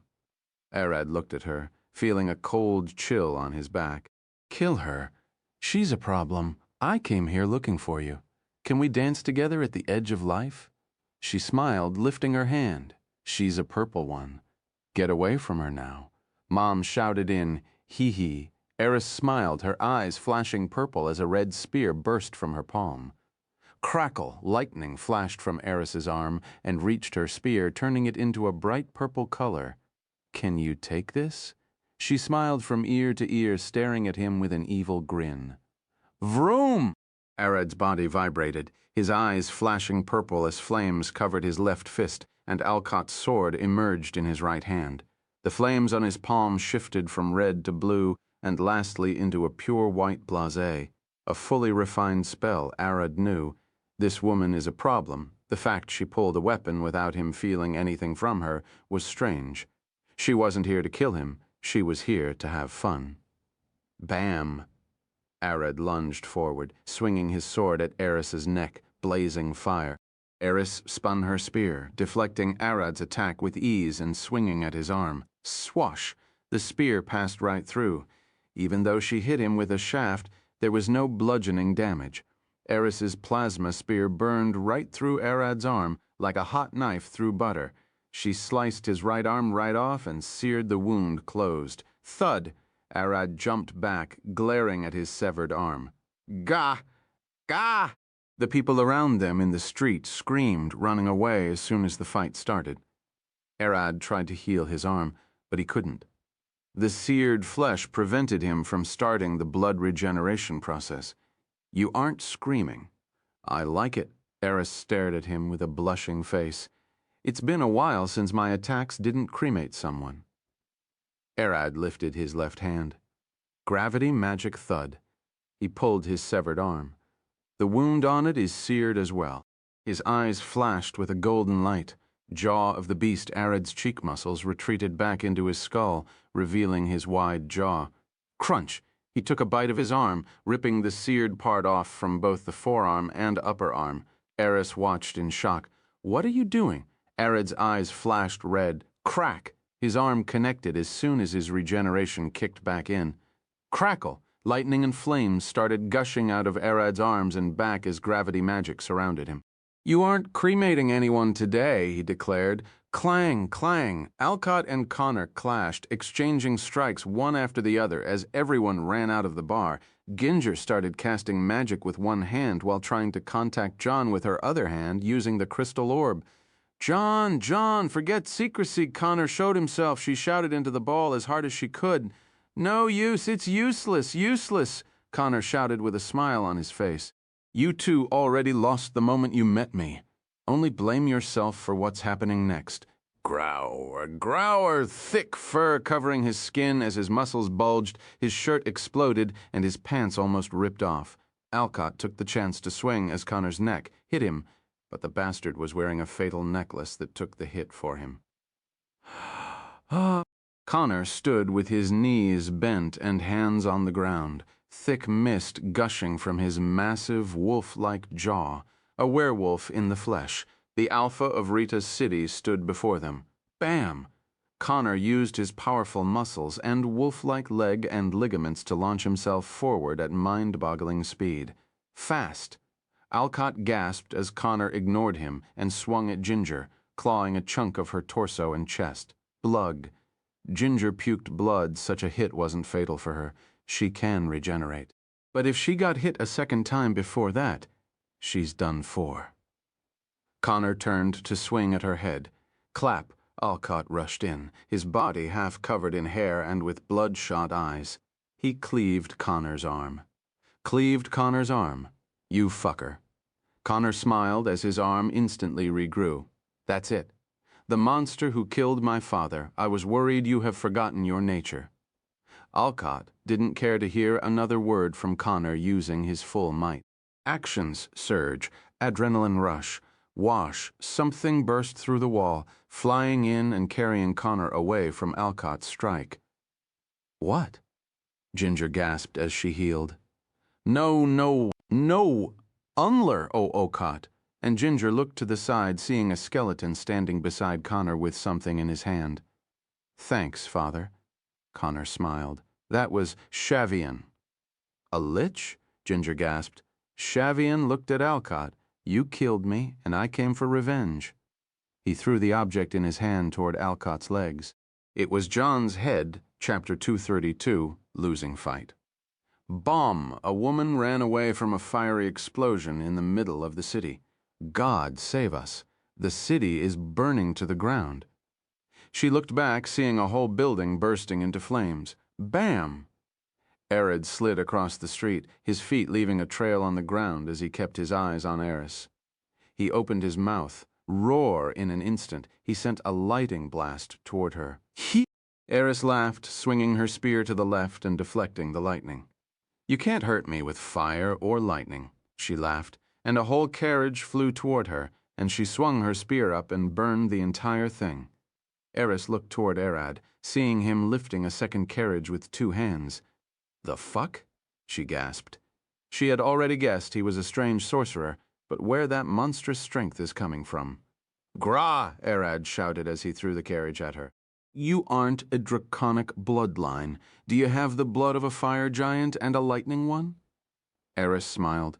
Good, good. It's been a decade since I saw someone as rare as you. She lifted her spear. Come down here, Arad shouted, glaring at Eris, who stood over a building. I don't want to waste stamina using action surge unless I'm sure I will kill her. Should I use my void? No, that isn't the question. Arad cracked his neck. The question is how to use it. His brain started racing. My void can erase things. The simpler they are, the better. Arad lifted his hand. I can erase air, but not swords since they are denser. Swash. The void slowly built up inside Arad's palm. When a vacuum gets created, air rushes in to fill the gap, pulling everything with it. Arad lifted his sword with his right hand and slowly lowered his left palm as void engulfed it. Just like Amber taught me. Slowly circulate the magic and make a fist engulfed in the void. Void Fist, Arad created a new spell for himself to use. It was a simple one that he never thought to use directly. Instead of using the void to make fire and cover his fist for Fire Fist, Arad can use the void directly. So he closed his fist. Eris stared at him with a baffled face. Magic? Black flames? Cadram? The void in Arad's fist expanded, erasing the air around it. Arad then opened his palm, Ka-Adram, with a strange crackle. He activated gravity magic at the same time. Iris could feel her body getting pulled toward Arad with a violent force. He couldn't achieve this before, but how could he now? No, he's pulling more than just me. Eris smiled, lunging toward him. But how could this help you? The moment Eris got in Arad's striking range, he swung his sword down at her neck. Eris smiled, spinning her spear. Clang, she deflected Arad's strike and swung at his arm. Sidsel, Eris's spear cut through Arad's left arm like butter. She then swings at his right arm, severing it as well. Come on, show me something. Eris smiled, giggling. Arad's eyes flashed purple as he bent back. Crack! He kicked Eris in the guts, sending her flying into a building. Crumble! Eris's body crashed into a wall, ripping it apart. But that wasn't enough to hurt her. She stood and started at the wounded Arad. Arad looked at his leg. He was cut from the sole up to the knee. Did she block my kick with her spear? Arad slowly glared at her. He missed 2 arms, a gaping wound across his chest, and a severely damaged right leg. I love seeing a wounded man like you, but you aren't fun at all. Eris swung her spear. Even that badly wounded, you never cry or show emotions. You're making me want to break you even more, she smiled. Arad glared at her, and a dark void engulfed his wounds. She was a problem. Crack. His arms instantly regrew with blood, and his wounds healed. Ira's face changed from a smile to a sad expression. Being a vampire is sad, but I'm sure I seared your wounds, so you won't bleed to death. No, I mean won't regenerate. I can regenerate however I want. It's not my problem that you can't deal with it, Arad replied, glaring at her. Eris sighed, having the blood of fire and lightning giants, being a vampire and that strange magic of yours. What the hell are you? A runaway test rat from the Mage Tower. Arad, we need to run away and regroup with Alcott. You can't kill her. She's playing with you. I won't run away from a fight. You aren't running away? It's a tactical retreat. You're leading your enemy into a trap named Alcott. I see that makes sense. Arad was quick to change his mind. Boom! As the two stared at each other, a large building exploded in the distance. Arad and Eris stared at the sky, seeing Alcott's body flying backward with a skeleton chasing him. Idnov, Kor. Just after them, Arad could see Ginger clashing with a werewolf. What happened? Did they find Connor? Swash! Ginger turned around and saw Arad. She spread her bat wings and flew toward him at an insane speed. A vampire lord? Eris gasped, spreading her purple wings, but Ginger's foot found her face before she could block. Thud, she hit Eris with a flying kick to the face and sent her flying. Ginger turned toward Arad, carried him, and flew to the sky. Hoy, let me down, Arad growled. We miscalculated a lot. We lost John, and the enemy got an elder lich, Ginger growled. You and I are running away while Alcott is stalling them. I will teleport him out with magic once we're in a safe place, she explained briefly. Bam! Where are you running? Little bat girl! Connor appeared behind them. I'm flying in the sky. Did he jump after us? Ginger gasped, seeing his claw racing toward her back. Stab! Connor's claw pierced Ginger's back before Arad could react, but even so, he didn't stand still. You! Arad growled. Crack! Arad pulled 2 fingers and gouged Connor's eyes out as Connor screamed in agony. Arad lifted his fist and punched him on the head with his whole draconic weight, sending him flying to the ground, and he almost broke Ginger's back in the process. Chapter 233 Heated Fight. Oi, careful, Ginger cried. We could have fallen. She could feel a sharp pain in her back. I punched him down. He shouldn't bother us, Arad replied with a smile as he saw Connor hit the ground. Swash! Where do you think you're going? Eris flew in front of them with large purple wings. Ginger's shoe mark was still red on her face. Get out of the way! Ginger pulled her, want to blast Eris away. Arad blinked. He could see Eris's chest growing bigger. He knows what's coming. It's a breath. No, Ginger won't be able to regenerate from a charred wound. Thud. Arad grabbed Ginger from the back of her neck and expanded his wings, throwing her out of the way. Arad, Ginger shouted, seeing Arad facing Eris, Braua Clea. A deep growl came out of Eris's throat like a mangled barf. A large purple stream of hot plasma exploded forth at Arad's face, large enough to engulf his whole body. Hot, Ginger cried, feeling her skin sizzle just by being close to the breath. The plasma separated like a water stream hitting a rock, slashing across the sky in a blinding flash. From the light, Ginger could see Arad countering with a pitch-black breath, fending off the plasma, but still getting cooked alive. The 2 breaths pushed onto each other, and the plasma breath quickly dominated, and Arad got blasted. He didn't have as much time to charge his breath as Eris did. Eris stared at Arad's charred corpse falling down. Sweat dripped across her forehead. The fuck was that? And you're still not disintegrated. She has never faced someone that didn't get cremated by a stab of her spear, let alone survive her breath. Eris smiled with a blush across her face. Let me get another hit in. She flew down as fast as she could. Swash! Mid-air! She saw a crescent slash of blood flying toward her. That vampire Lord Eris glared at the slash, evaporating it clap. Ginger clapped her palms together, her eyes flashing with blood-red flame. Unleashing the seals from 5 to 1, the veins on her body turned red and bulged. Blood, magic, dance of the undying queen, Grakwer,